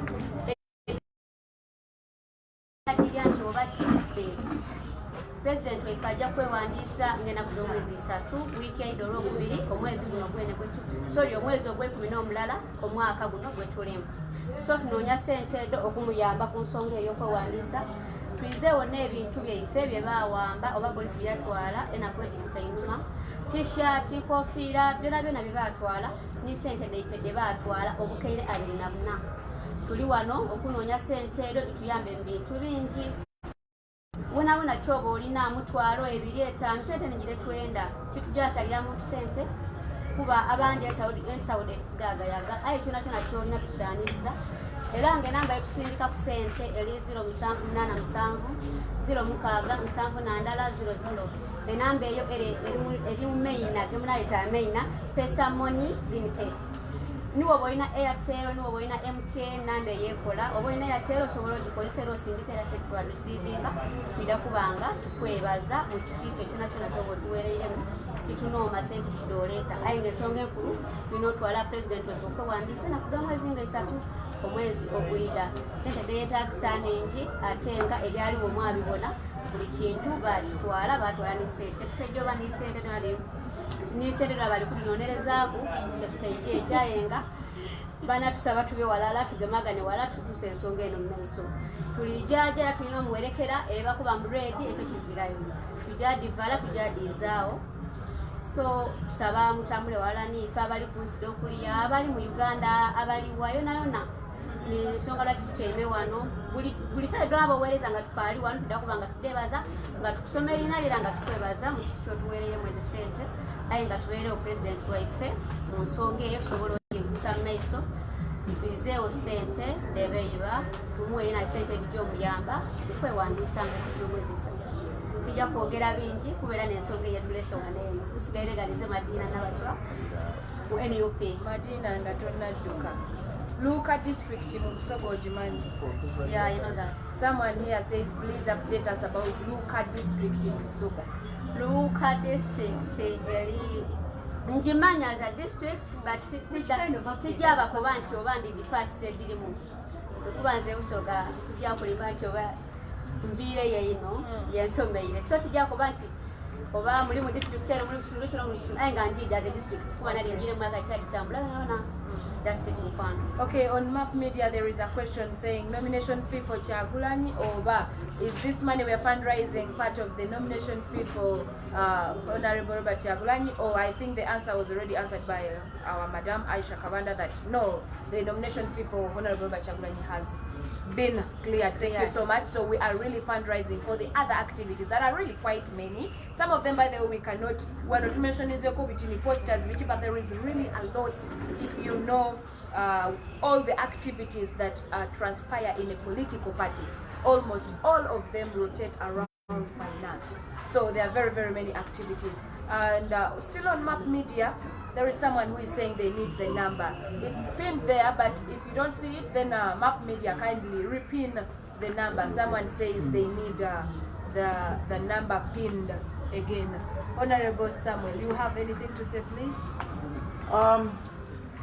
For me, I will speak to those people that are sleeping right now, or those people that have just woken up in Europe, in the US, because I know all of you are not going to watch it live, but you will be watching it as a replay. I once again want to refer to what Madam Aisha said, that in terms of branding and marketing, we are looking at over 1.2 billion Ugandan shillings for a start. That is if at all we get at least 100 banners or posters, the bigger ones, in every corner of this country. That money accounts up to £200,000 or $317,000. So we only need 5,000 people. I'm calling upon people in diaspora. We need 5,000 people who can help us with only. Yeah, we only need 5,000 people who can only give us as little or as much as £50 or something like $83. That means we have our president everywhere we need him, in every corner of this country. If you can give us $100, fair enough. If you can give us €100, then more fair enough. But as for now, I call you upon, gentlemen and ladies, that you could help us with that much. We're looking upon 5,000 people who can stand with us with only £50. Eri olimi Uganda, bamama batata mbakubira omulanga era mu ngeri y'enjawulo nga mbebaza amaanyi gonna ge mutuwadde mu ngeri y'okutusupportinga ssente, naye Madam Aisha bagambye nti nno twetaaga okukola branding, ate branding eyo olw'okuba tebatukiriza kugenda mu maradiyo n'amativi okubeera ng'alina ebipande mu buli kitundu kya Uganda. Twetaaga ebipande 100 mu buli kifo kyonna, buli constituency okubeeramu ebipande 100. Twetaaga akawumbi kamu buli polling station okubeerako ebipande. Twetaaga ebipande 10 ebipande 10. So ebipande 10 ebyo bwe tuba tubikubizza nga buli wamu tutuuseewo e Uganda, twetaaga akawumbi kamu mu miliyoni 2. Ezo sente bw'ozigattagatta z'emitwalo 22 egya pound. So tunoonya mu fundraising eno, tunoonya abantu 5,000 abamirira naffe nga musobola okutuwa £5 oba ne mutuwa $83 oba ne mutuwa euros 61. tumakinge sure nti no president waffe atuuka mu buli kifo wadde tatuseeyo na bigere naye ng'atuuseeyo n'ekipande ate ekitakubwa nkuba nga General Sauda bwe yabagambye tuli mu kifo kya biseera bya nkuba kutonya, so tetwetaaga posters ne twetaaga banners ezifaanana akatundubaali kano ke mulaba emabega. So gwe mulanga gwe mbakubiriza asobola otuwa £5 kitwale nti n'oyingidde mu kyalenga wa Bobi Wine e London kuba tusasula £5 okugenda mu kintu nga tonabagula dress, tonaba kuyita Uber, tonabafuna child minder. So saagala nefuule mwogezi wa nnyo Madam Aisha ine ekibuuzo wano nsubira gwajjo kiddamu bakibuuziza emirundi mingi naye ajja kiddamu ekya nomination fees sobola kyogerako nga Mukamanga waali naye nkubiriza mu mwenna abagenda okulaba live eno nga tuvuddeko nti no banaye tunoonya $83 oba euro 61 oba pound 5 okuva mu bantu 50,000 okumakinga sure nti nno tubrandinga president waffe ate nga nominations zijja mu nnaku ezitali nyingi ezaawala. So bakubira omulango ogwo sinti lwakwate munnatuyamba naye nga era tukyetaaga obuyambi bwamu abakuumi atakumira. Okay, thank you so much, Honorable Samuel Yiga. Waliwo comment ebadde esaba enamba agambye nga nfiringako muteekemu enamba enamba eri 0787 06 7100 abo bwitulengera n'abarugaho munonga eru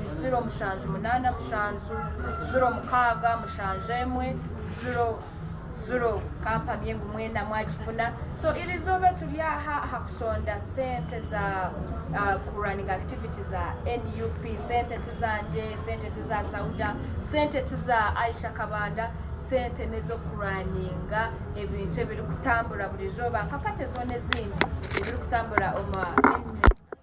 Wabone kibuzo kyona awocho kwenda kubuza media yone noreberaho limbasa kubanisho ma comment ezo aba Map Media oba Ghetto TV oba Team Ami Kyagulanyi NUP Media bona horo norebera limbasa kubanisho ma comment yawe joninga oine ekyokwenda kwehabuzaho oine ekyokwenda kwebuzaho abingi mubiri n'umushasha mwino mushashwanya mutuma ahabwaki buli communication negamba bo mu Uganda abwaki buli kimwe tukikoro mu Uganda hati tukwenda mufune okwekyanga kyona sikwenda mufune kwe mu Rwanda olurimi rwono rwokuhurira noyenda kubasa kuchenga ekintu eki nituza kurugamba omusoga yagamba mwamubura abantu bitu konka ekindi ekinkwenda kubagambira eminyeto mutangi yitu ekyo ekintu tutakirebera omu mahanga tutakirebera omu madini tukirebera omu ango ya Uganda.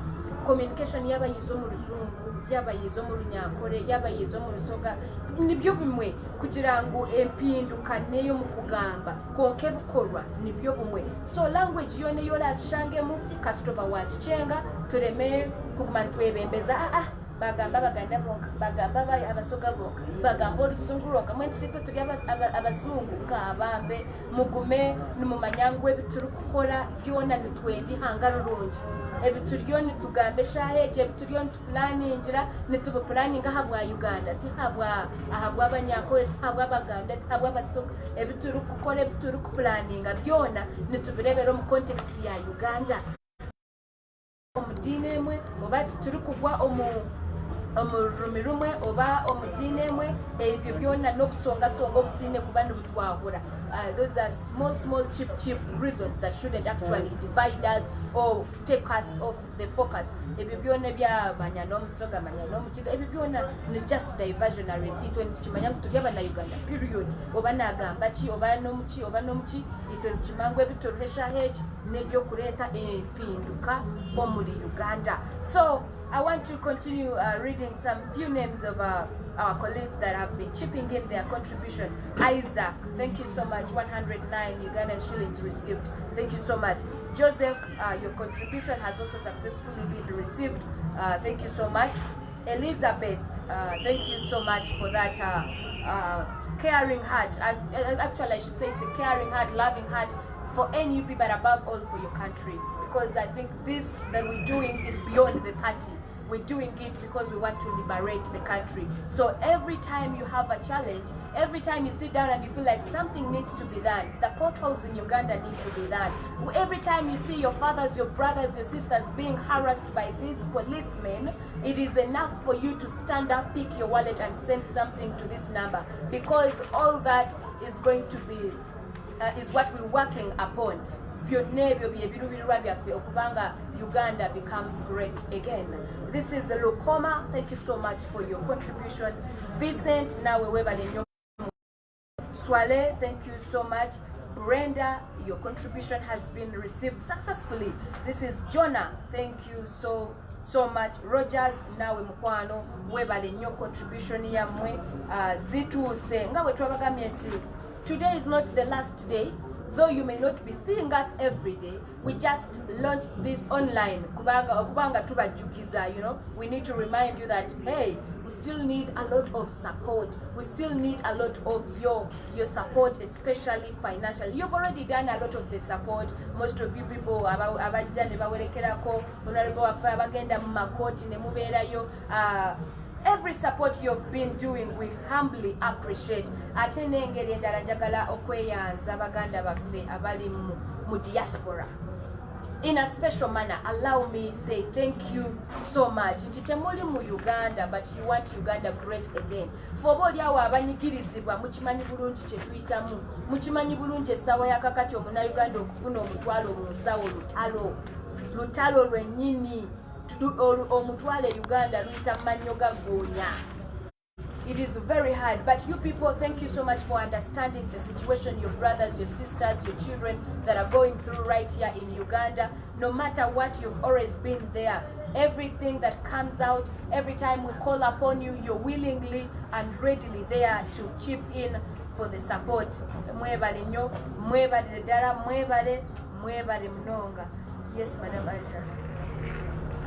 Waliwo ekibuuzo kyenjagala. First of all, bananga buli atuwadde sente once the money tulina ne Muda cards for people who are contributing 10,000 shillings less than 100. Muda cards are available. Oba oyagala card yo tukubire tugikuwe on that number 0752416099. You may call me to receive your Muda card. But most importantly, those who want certificates also, certificates of your certificates are available. Call that number so that you can receive your certificate. Many people have contributed 100,000 shillings plus. Certificates are mweziri, eza gold, weziri platinum, silver, certificate weziri bambi. Emichanera twajinyonyola kodda, tuyinza okuddamu ne tujinyonyola. Ekibuuzo, waliwo ekibuuzo, what happened to the other number? 0703636363. The number is still available, it's functional. Naye ekizibu kyerina receiving limited transactions. Abamu bwe bateekako sente etukama kati naye esiba. Chovola watafunye number etesiba on the basis of meka transactions meka zefunye ne amount eri yafuna ebizibu bakama bafa batwala enseno bajiyingirawo ne babako bagisibira. Chovola waliwo olunaku nemubeera nga temusobola kuteekako sente n'akamu ng'enamba yeesibye. Enamba weeri era bw'oteekako sente era tuzifuna naye obuzibu bwayo buli nti oluusi yeesiba nebeera nga tukyasobola kufuna sente ate ekitatuuka ku ssimu eno 078-7067-100. Ekirala kibadde ekibuuzo kirala kibadde link eri gye twabawa oba running kandoze running eba running ngenda kudamu ngisome. There's nothing wrong with that link. Era some of us twateekako sente ku link eyo and the money was well received. Tagala kubeebaza nnyo aba contributed even through that link funa sente tena mutawaana. Era munzikirize link eyo bwembanga okay munzikirize nsooke ndikoganizinge abantu bano mu bufunze. Patrick Tumusime, thank you so much. Susan, thank you. GHETTO, thank you. Lukoma, I'm following her fashion of not mentioning how much money. I don't know whether people want to because know. Mostly some people maybe wouldn't love it if you mention the amount. GHETTO, thank you. Lukoma, Lawrence Kisali Ray, Joseph Mutumba, Edward, Nabatanzi, Sanyu, and Joy. Thank you so much, members. Sente zino tugezaako kuzigatta so that at the end of the day tujja kubulabulira sente mega ze twakakungaanyaawo akaseera kano ke tubadde wano, but the on task mugitegedde tunoonya akawumbi k'essiringi n'okusoba ak'okukola branding okusobola okutimba ebipande mu buli electoral area yaffe ya polling station gye tusazeho okutunuulira ne posters 100 omuntu oyinza okugamba ntugambye banners 5 pa sub county baana batugambye 1,400 n'ekitundu osobola okugamba nti nze nja kukola sub county yange nja kugikola bannange sub county yaffe banners ezigendako ziweereza zizo ne tuzikolera ne zigenda mu sub county olina ne right okumanya sub county bw'oba oyagadde nti naye zigenda ewaffe kubanga tuwulira bubi nnyo bwe tuyita mu bitundu byaffe nga tetulabayo Kyagulanyi tetumulaba mu mitima gy'abantu gyali naye nga visibility eyo gye twagala ate abantu baffe ebiseera ebimu balowooza akubye ebipande ebingi wamaanyi akalulu is about psychology sometimes especially mu bitundu ebimu ebadde tulina kubuuka nnyo mangu so tubebaliza ddala buli kyemutuwadde ekikulu nnyo naye tubigattemu ono yatubalidde mu bwangu mu bufunze nti abantu 50 buli omu bwawaayo paundi 5 emitwalo emeka 22 tuba tumaze oba dola meka 83 tuba tukikubye oba si ekyo tuyinza okugenda ne standard egamba nti nze ewaffe ebyekyalo kyange ngenda bifaako manya mu kyalo kyo mulimu polling station meka ogambe nti nze posters ogateko ne banners zegombola yange oyinza okugamba nze njakola ku district bweti all those comments tugenda kubeera nga tuzifuna platforms ez'enjawulo so okubeera nga tuzeyambisa okubeera nga tugenda mu maaso briefly I am just saying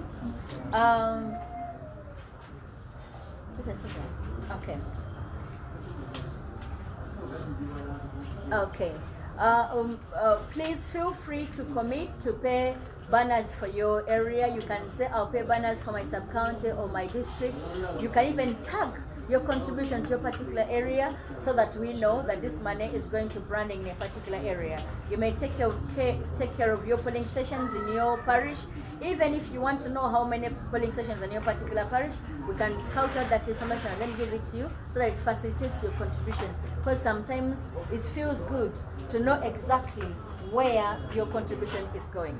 There is an advice that we should read the amount of money people are contributing. Maybe you'll go through your list. Madam, pickings upon. I know there's a lot of issues to do with money with people in the diaspora at the moment. Nenga account in Uganda. Tugenda kikola tuchaze for example nyina abantu bali nyobe mmanyi nga talina sente ku account ye UK naye nga tiya saving sente ku account ye Uganda naye nga tiyandiagala okukola ki okuwaayo abantu abo tuba tubakoze tutya nga yandiagadde kola transfer it is account to the other but you can also transfer from the account to the mobile money. You can transfer. It can happen. Kiba ekyo kyoba bagamba kubanga bangi nnyo balina sente ku account balina access to mobile banking or internet banking nenga tebamanyi nti kisobola okukola. Please, you can use internet banking okusobola okubeera ng'ojja sente zino kuva ku account yo okuteeka ku ssimu eno. I'm hesitant of saying take a sente zino ku account gundi because we are using people's personal accounts kubanga tubabuulidde nti electoral commission simanyi lwaki ekyakisanzemu obuzibu bunene nnyo until yesterday bwe wali kibaddewo change nga sinaba kukimanya nga yalwaliro kubanga sibaddewo okwaprovinga emikono okusobola okubeera nga tuggulawo accounts mu mannya ga NUP so tubadde tukyakozesa personal accounts z'abantu and I'm hesitant of reading those names here so you can call me to get other details on the number that we gave you. Over to you, MC. Okay, thank you so much, Madam Aisha Kabanda. To those that are asking about the names in which the number is, it is PESA MONI Limited. Some of you have been asking, Airtel please. The number is both Airtel and MTN. I hope the question is answered and solved. Abakatwega Tako. Abasinga mubadde mubuuza nti enamba eri mu maaso ga muberi ku screen zamwe ku media y'enjawulo gy'oli mu kulabirako eri mu mannya ki enamba eri mannya ga PESA MONI Limited era abamu nga mubuuza nti enamba eya Airtel yo nga tetugiraba enamba eri both Airtel and MTN. It's simply a collection platform. It's a collection platform of monies from whichever area it is coming from. So totya nogamba ate eno Airtel ate eno biki, it's a collection platform. It's not necessarily a mobile money. That's why we don't have a mobile money account. We are reading here. We are cross-checking on that platform to get that information. See ordinary mobile number gyetukozesa, but it's a collection platform gyetusobola okubeera nga tukozesa. I want to introduce my colleague. I want to introduce my colleague, Dr. Sematiko. You're welcome. I know you're coming all the way from your constituency. I am happy to see you here. Please come and speak to us. Dr. Sematiko is a member of the fundraising team. He's a and North. He's here also to speak to us. He also knows a bit of he can also speak in that language. So feel free, doctor, to communicate in all languages that you are able to speak, so that you can communicate to all our people out there. You're welcome. Yeah, thank you. Good evening. Dr. Sematiko Gordon Katende. I call upon all our supporters to join this fundraising, because this is a self-help project. That means each one of us has to contribute for the resources for this task force.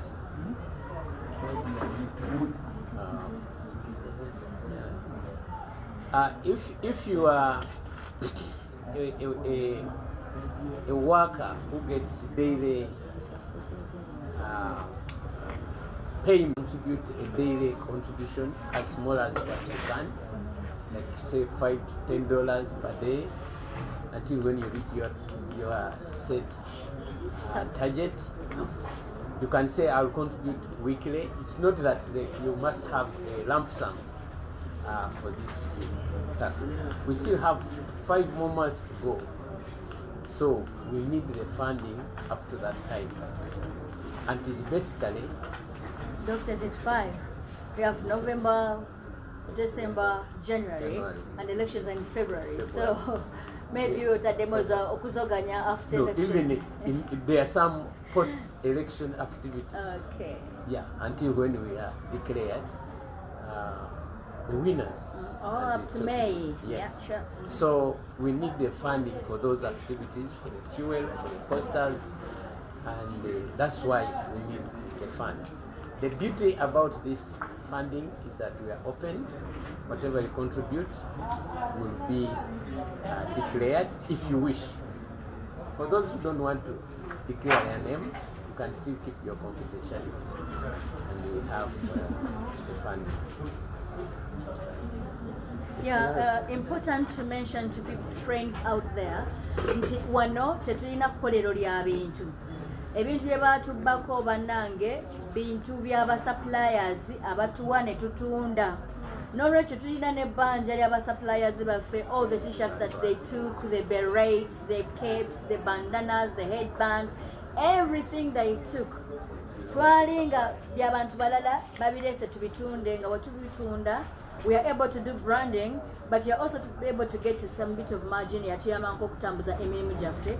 So wakati no kubuzibu bwe tulina, we talked about branding, which is the purpose for today's fundraising, but we also have a huge debt emabega waffe eryokusasula eryajjawo lw'abantu abajja ne batubbako ebintu byaffe misana, and I use that term, abatubbako ebintu byaffe kubanga tebalina lukusa kujja kutwala bintu byaffe olulwandiba lwe baweebwa kooti. So obuzibu akazitaaka tuliko mukalaba really nga kanene. Okay, thank you so much, sir. Thank you so much, Madam Aisha Kawanda. Allow me at this juncture to continue further appreciate all the online media platforms that are streaming live right now. Thank you so much for your time. Thank you so much for being royal. Thank you so much for being generous. Thank you so much above all for loving your party and your country. The likes of Nup Media, thank you so much. Mukama wange, thank you so much. GHETTO TV, thank you so much. Team Chagulani, thank you so much. Doboziria Uganda, thank you so much. Kelo TV, NUP Media, Chemukola Chamani Nyo, thank you so much. Chagulani Ame TV, Thank you so much, MP Rubaga. South mwebale nnyo mwenna abastreamings live essaawa zino kino kiki ekibalaga mmwe abali mu kulaba nti ffe essaawa zino communication esobola okutambula very fast no matter what nti kiyinza okubanga right now Jafin Chakunzure, I'm not live, but Ghetto TV is live, Map Media is live, NUP Media is live,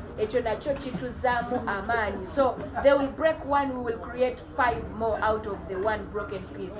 So we're really so appreciative for all those media platforms. Thank you so much.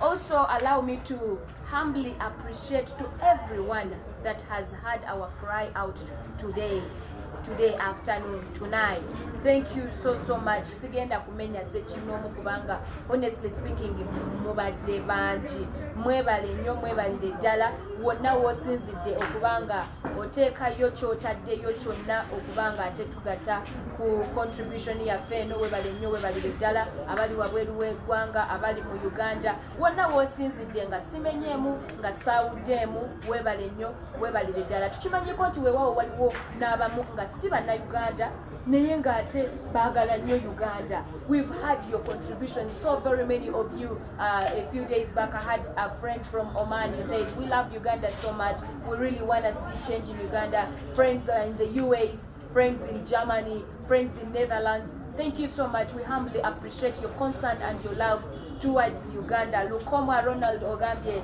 I've sent thank you so much. Lukoma Ronald, some of the comments here. Noreen Rina Nawe, thank you so much for being on. These are some of the people that are always on every time wherever there is a live. Waliwo abantu nga bo bafuuka online family. Bwogenda ku Map Media kwali, bwogenda ku Ghetto TV abaayo, bwogenda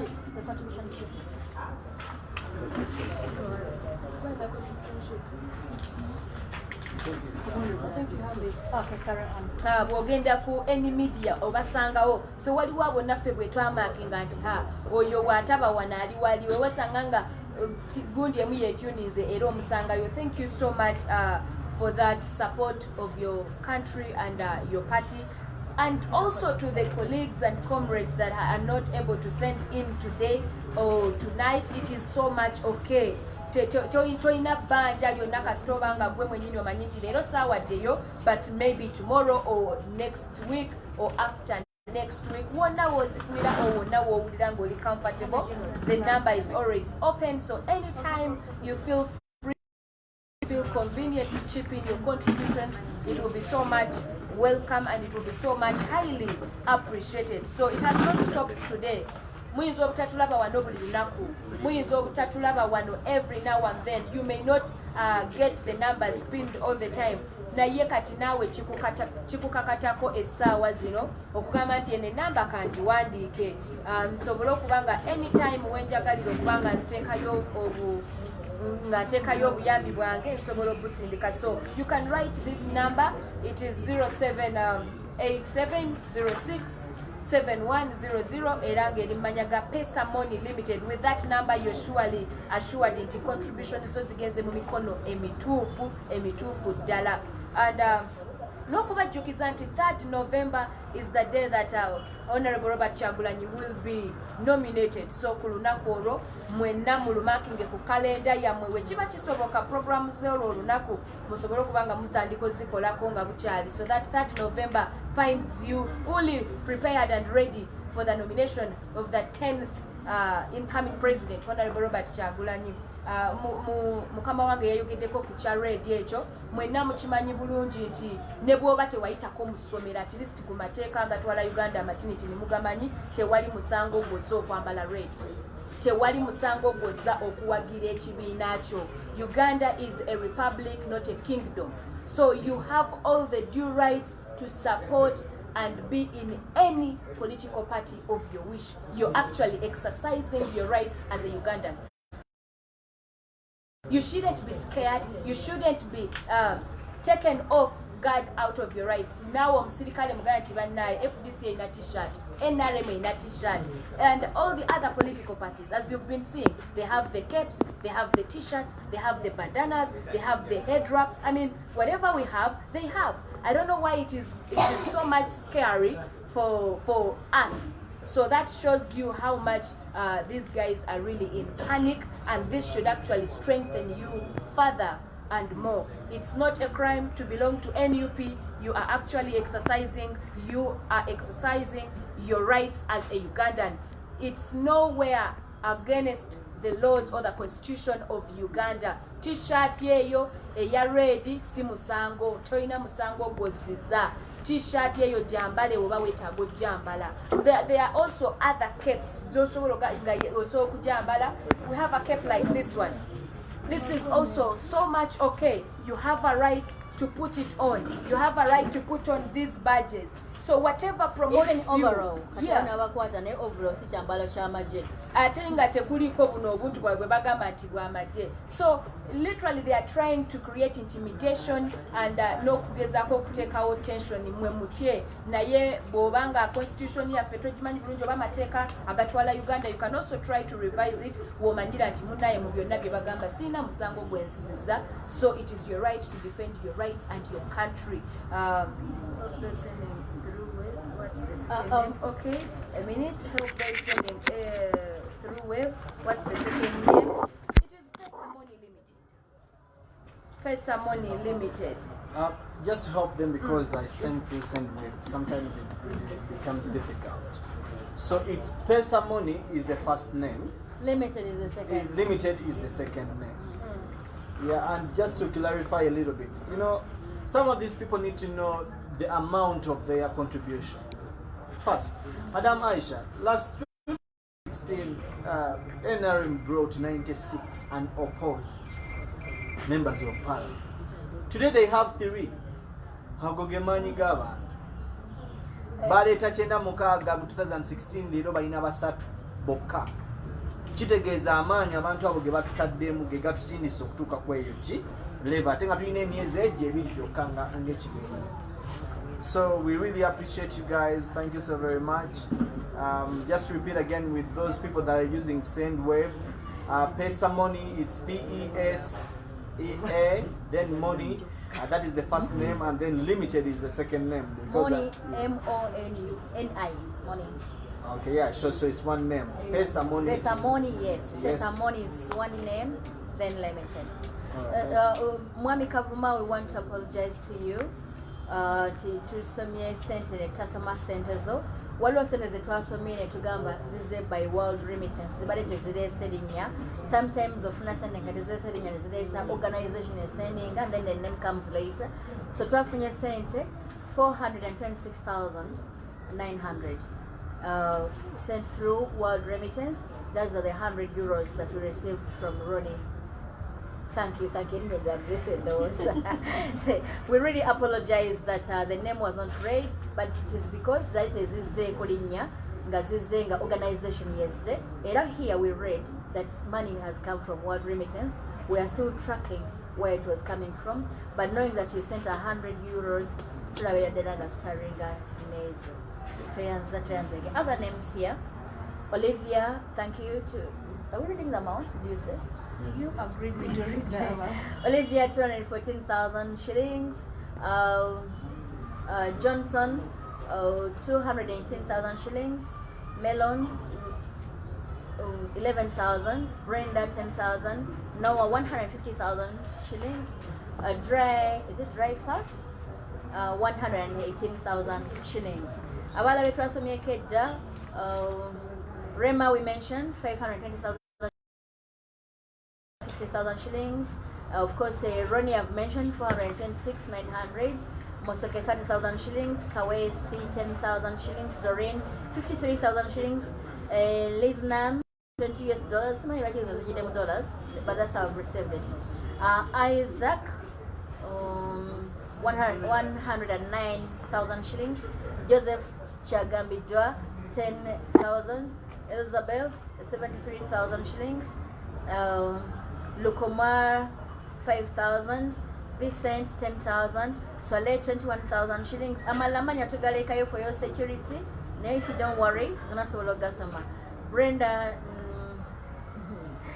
20,000 shillings. Chirunda 20,000 shillings, Rogers 25,000 shillings. So far here, this evening so far we collect so far 3,230,000 shillings. Did I read this?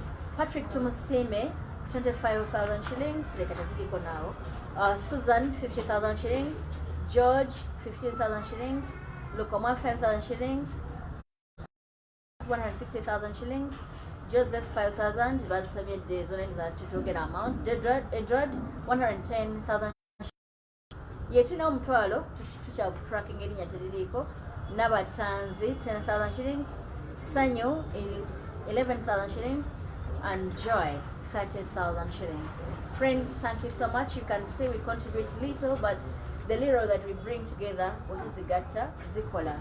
Like the 3 million shillings was Gabanyamo banners only. That means 870,000. 870 banners. The one for 45. For 45. Yeah. That's a lot. 870. Gabanyamo sub 5 per sub county. Does that mean sub county? 5 per sub county. 5 per sub county. That would be 160. No, I doubt your calculations. Yeah. Okay, we are gonna go through it and get to know at least how many banners we've been able to raise. I know people are still bringing in money, and we appreciate. And yes, we're gonna find out how many banners. 1, 2, 3. How much is the money? 3,320,000.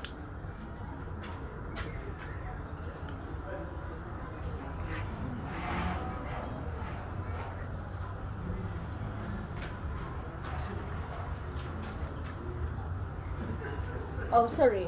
We are leaving a vacuum.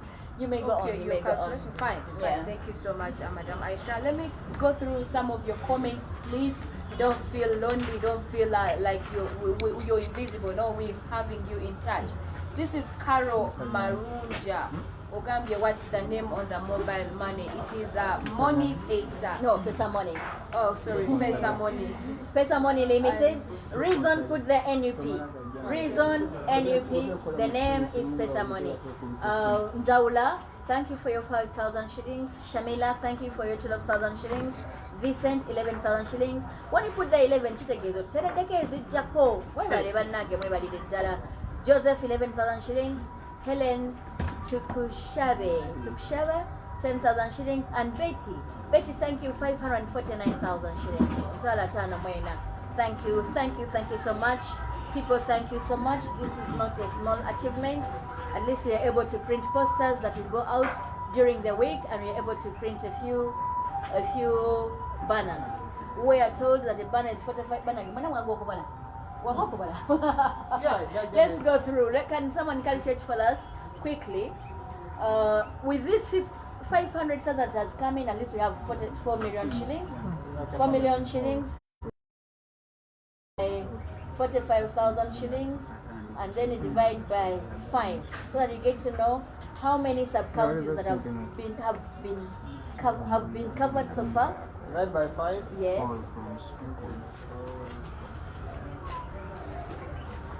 Today we have 24 sub-counties, yes. And we told you have 2,187 sub-counties in this country. So you can see how far we still have to go. But at least the journey starts by the first step. And the first step has been done today. We shall continuously fundraise for branding, to print posters for our senior. And we also appeal to the candidates out there. Please, when you print posters for yourself, also print some banners that have pictures of you and the president. You'll have hit 2 birds by 1 stone, because the same banner, same cause will be publicizing 2 people, you, the local candidate as a member of parliament, and our president. And it will boost the president as well.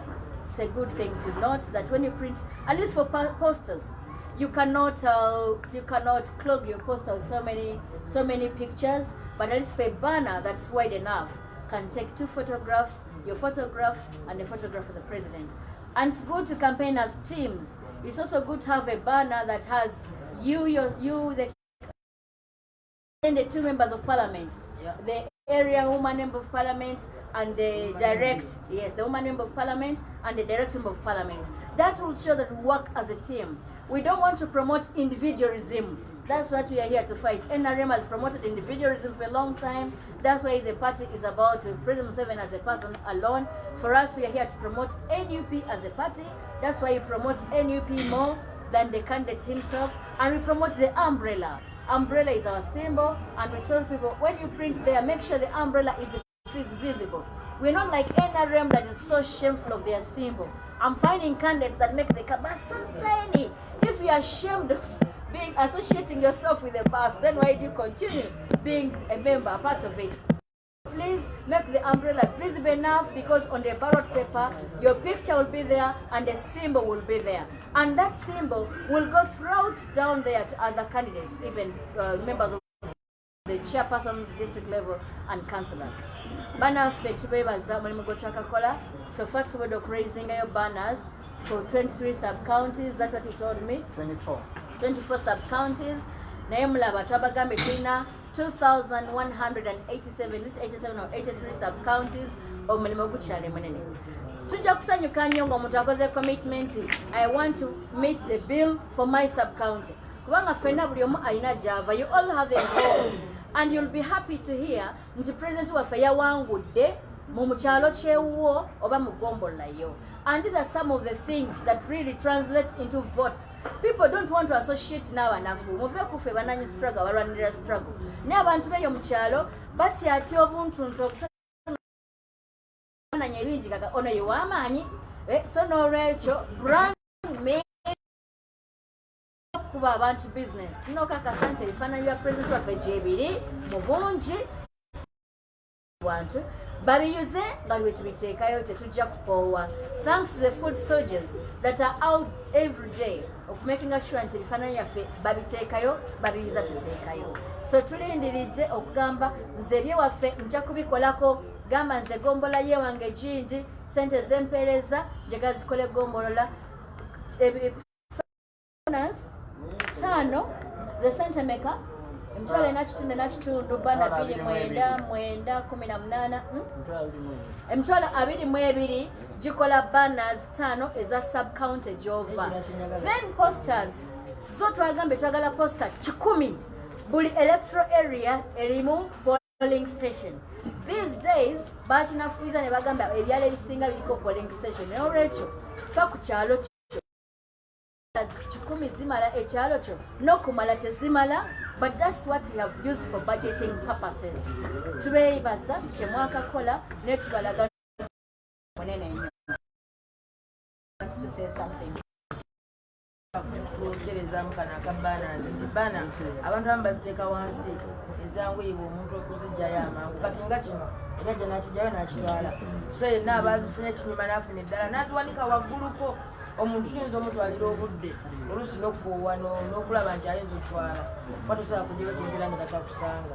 Naye kireetera okuba nti bayuzayo ebipande byaffe oluusi biba kumpi naye so bwe tubiwanika waggulu kisingako.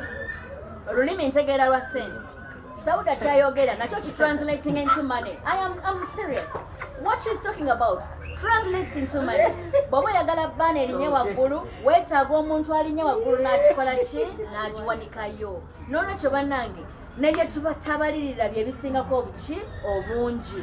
Twebaza abatakooye bannange. Rema, thank you gwomu kubatakoowa buli kanaku oteekayo ne banno bangi. Brenda mwebale nnyo gye muli eyo.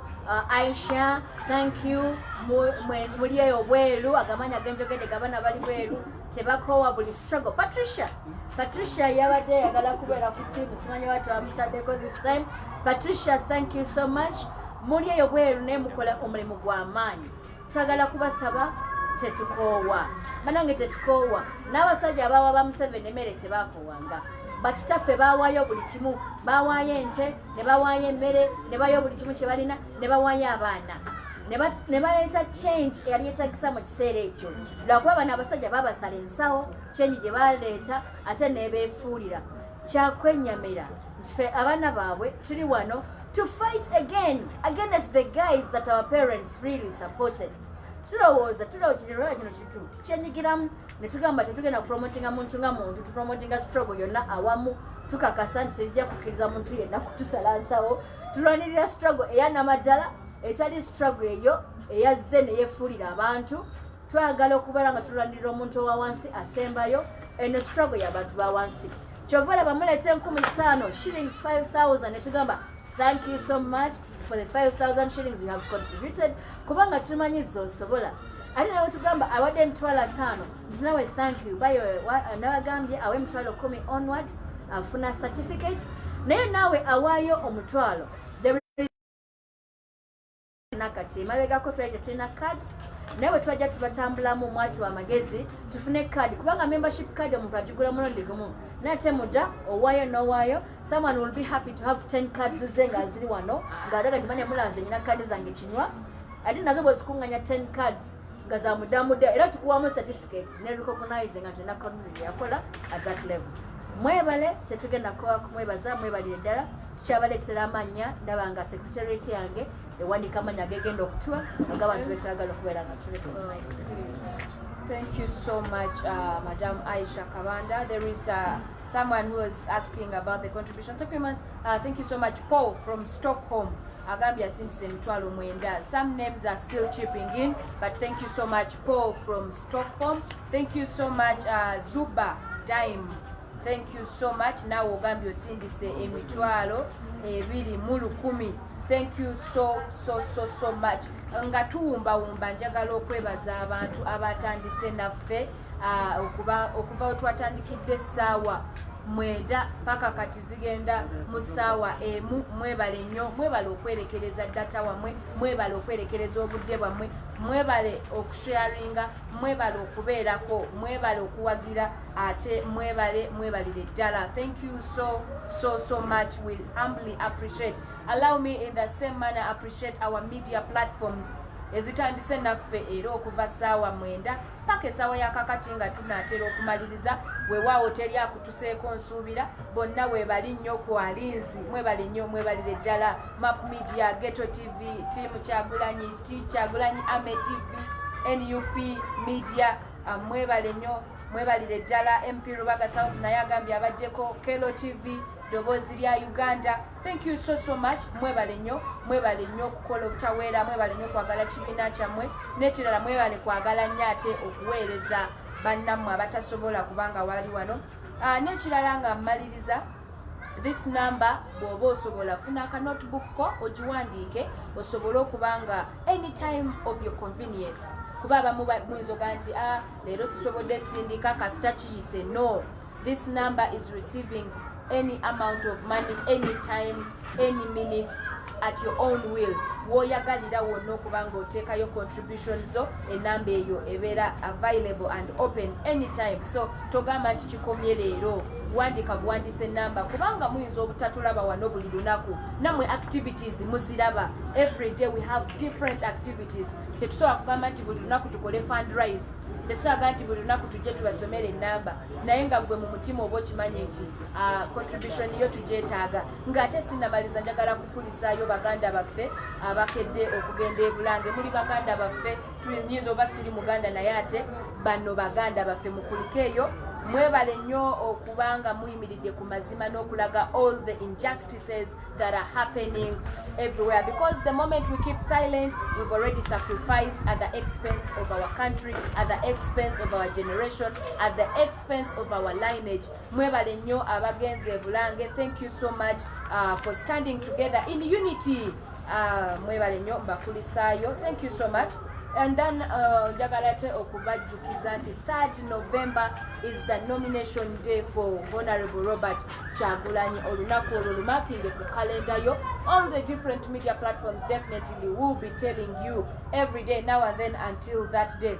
Osobola okubanga otandika okwetegeka n'omanya nti ku 3rd November mbadde ninayo ki, otandika obikolako so that day you're freely available to escort and celebrate the nomination of our president wherever you are. It doesn't really mean you have to come physically to Namboli or wherever the nominations will be, but wherever you are, we know we're standing with you in spirit. We may not be with you physically, but we are with you everywhere. That is why we connect this fasting nsinzidde Uganda naye essaawa zino abantu abali ebweru abakawa contribution zaabwe nyingi nnyo. That's how good technology is doing us. Okay, amanya agali mu namba eyo, it is PESA MONI Limited. Ate nga mmaliriza banwani biita twatandika nabo ku lugashaha mwenda mpaka eshaha ezitulyo nituzakuliriza nimbeebaza munonga. Mwebale kube maasi, mwebale kugira obugumiikiriza, mwebale kukunda ensi yanyu kandi mwebale kukunda ekibiina kyanyu. Itwe nkiitwe obumwe tukubaasa kubashashura konka nitubagambira ngu tuza kubaroyo kandi ekindi nitukimanya ngu twena twine ekigendererwa kimwe ekyokureeba ngu twafuna empinduka omuli Uganda kandi tumeke twasigala tuli bumwe. Ebintu ebikwenda kutwahura tubirebesamisha abiri kandi tubyehare. Twena tuli Abannayuganda, oba oli Omunyarwanda, oba oli Omukiga, oba oli Omuganda, oba oli Omugisu, oba oli Omusoga, ebyo byona tibiine kakakwate na nebituruho ebituruho esaaha egi n'enshonga z'ihanga. These are national matters that should be considered without any tribes, any religion or any sex. These are national matter issues. Okay, I will with you ngo umba mulisoga because we're coming to the top of the hour.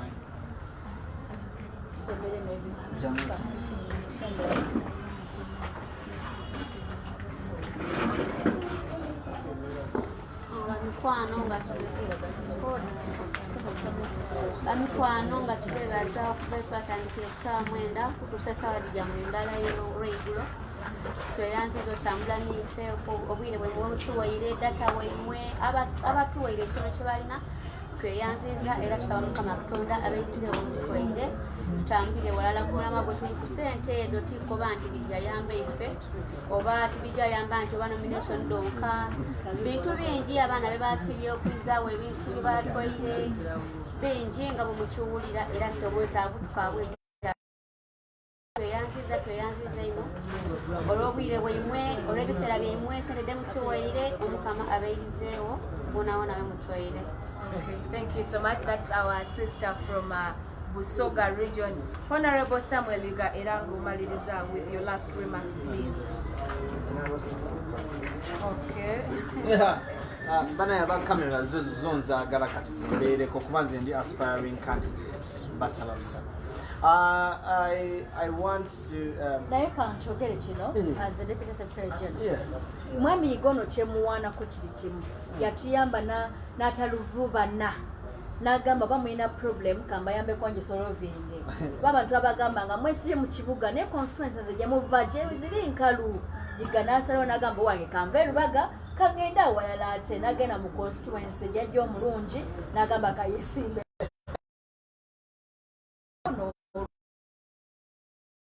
ekyo tulina kikuba na mutima. I know. Yeah, nze Samuel John Yiga banji mumanyi nga MP Lubaga South naye ngenda nesimbye Butiru County Manafa District. Mulembe Wanyala na njagala okulamusako abantu baffe abatulaba nga tumaliriza nsaba okutuusa okwebaza kwaffe eri mwenna abagenda olaba vidiyo eno kati abagiraba n'abagenda ogiraba enkya nti we still have a lot to do. Thanks so very much, really appreciate. The struggle is not yet over until it is over. The team here is doing a lot more work. The only thing we can do is to at least chip in the little that we can. Mbakubi kupano tubaddeko ne General Sauda oyo mulungi mu field. Tuina ano Madam Aisha Kabanda oyo mulungi mu finance.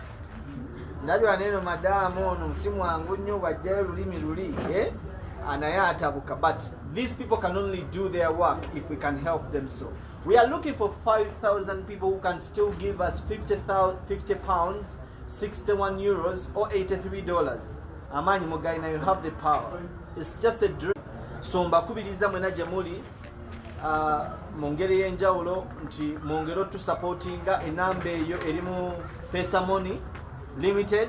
The reason is NUP. Yeah, the reason is NUP. Please keep on sending in as much as you can. We appreciate to give us much see how very important that we be part and parcel of. We know you've been doing a lot. Please keep on doing the same. Thank you so very much. And to my people in Butiru, Samuel Joli, I never forget NUP everywhere. Honorable Chagulani everywhere. My president, thank you so very much. Have a lovely evening and God bless you for all your contribution. Thank you. General Sauda Madada. Last remarks singa bwatebe tuumba program ya Fiona Korale. Baganda bange mwenna ababaddeko ku bitwatandikidde essaawa 9 paka nakati bane mwebale nnyo okwebaza tekuyinza koma kubanga ebbanga lino okuva lwe twakitandika si lwaleero lwokka muzenga mukikuba ne mukiddingana era nja kubasaba temukowa paka ku ssaawa eri nsaba Katonda buli yenna alina kyatodde na buli yenna alina kyeyali atodde era ng'olowooza otoola nsaba Mukama akuteremu obwangu nammwe abasuubiza bateremu obwangu abaddizeewo emirundi gyonna. Thank you so much General Sauda Madada. Kupano era ninako mukama waffe era nga yagenda okubanga amaliriza. I will not speak after her. With due respect, Madam Aisha, take over. Same time 3 to 7 tujja kubeera wano for the same cause. In the morning to be able to meet some people of different time zones, but we have court tomorrow. So, okay. Katulabe bwe tunakikola okumitinga abantu abalina time zones ez'enjawulo tuyinza okwadjustinga ne tukolako ku makya naye ekyenkyera around the same time tujja kubeerako, then we can see what to do. Katubeera changes etusobola okukola. Twabaza. Thanks to Monda, your contribution of 100,000 shillings has come in. There's a contribution of 7,000. Joel, thank you so much for 12,000 shillings. Farida, 10,000 shillings.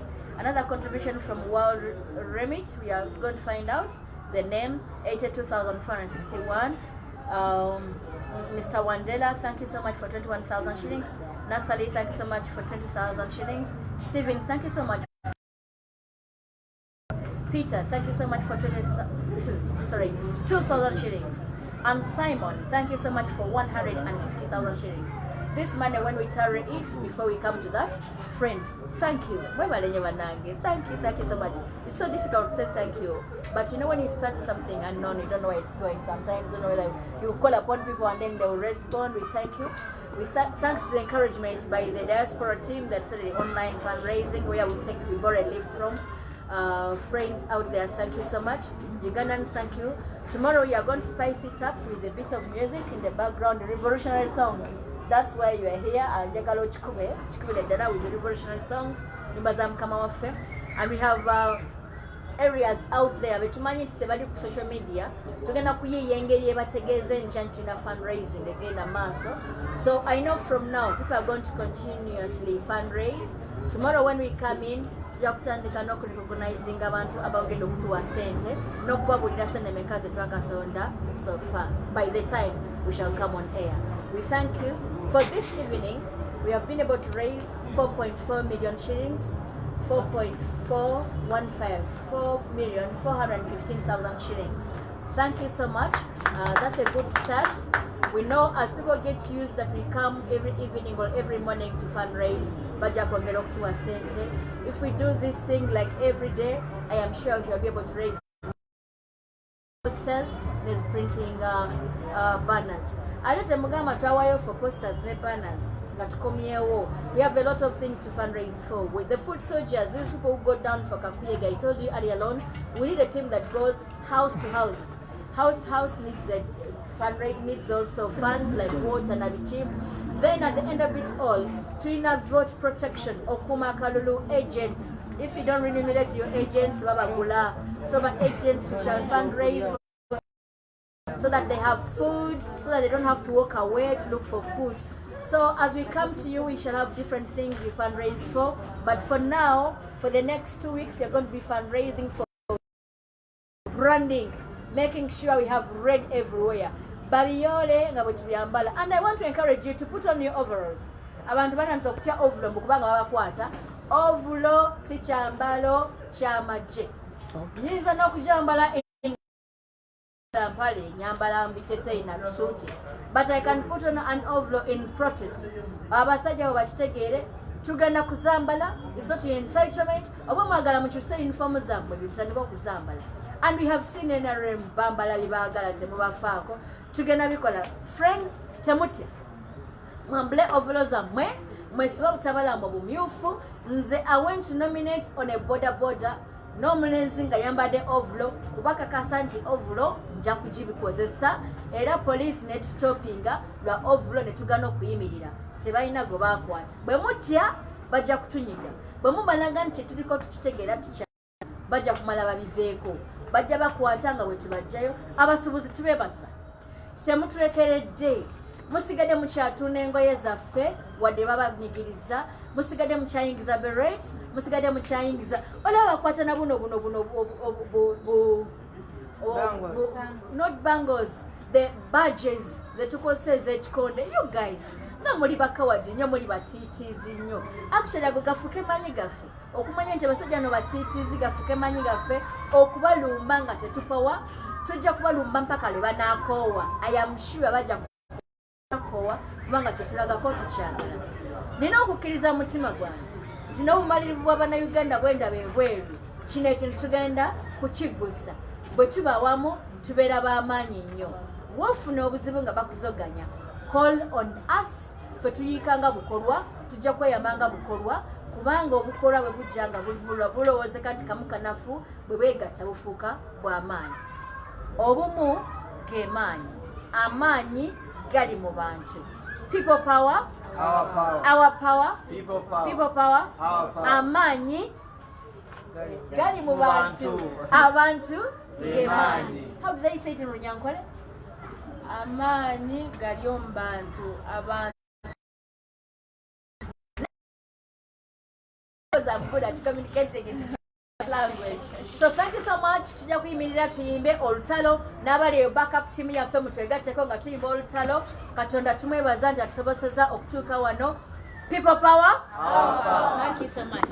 Ani muyimbi wasinga olutalo nga luweze tuliyambale ngule, tuliyambale ngule, tuliyambale ngule. Olutalo nga luweze tuliyambale ngule, tulivimba mu Uganda empya. Tuliyambala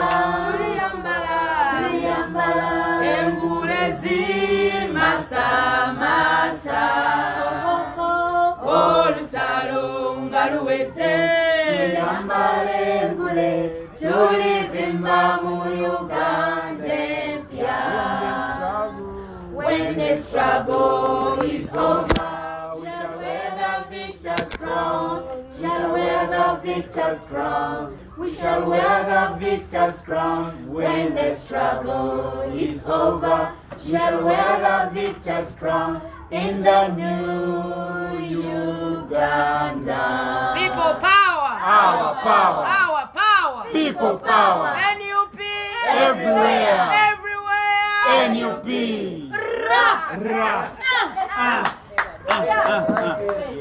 Banange media mwebale nyaba n'aba media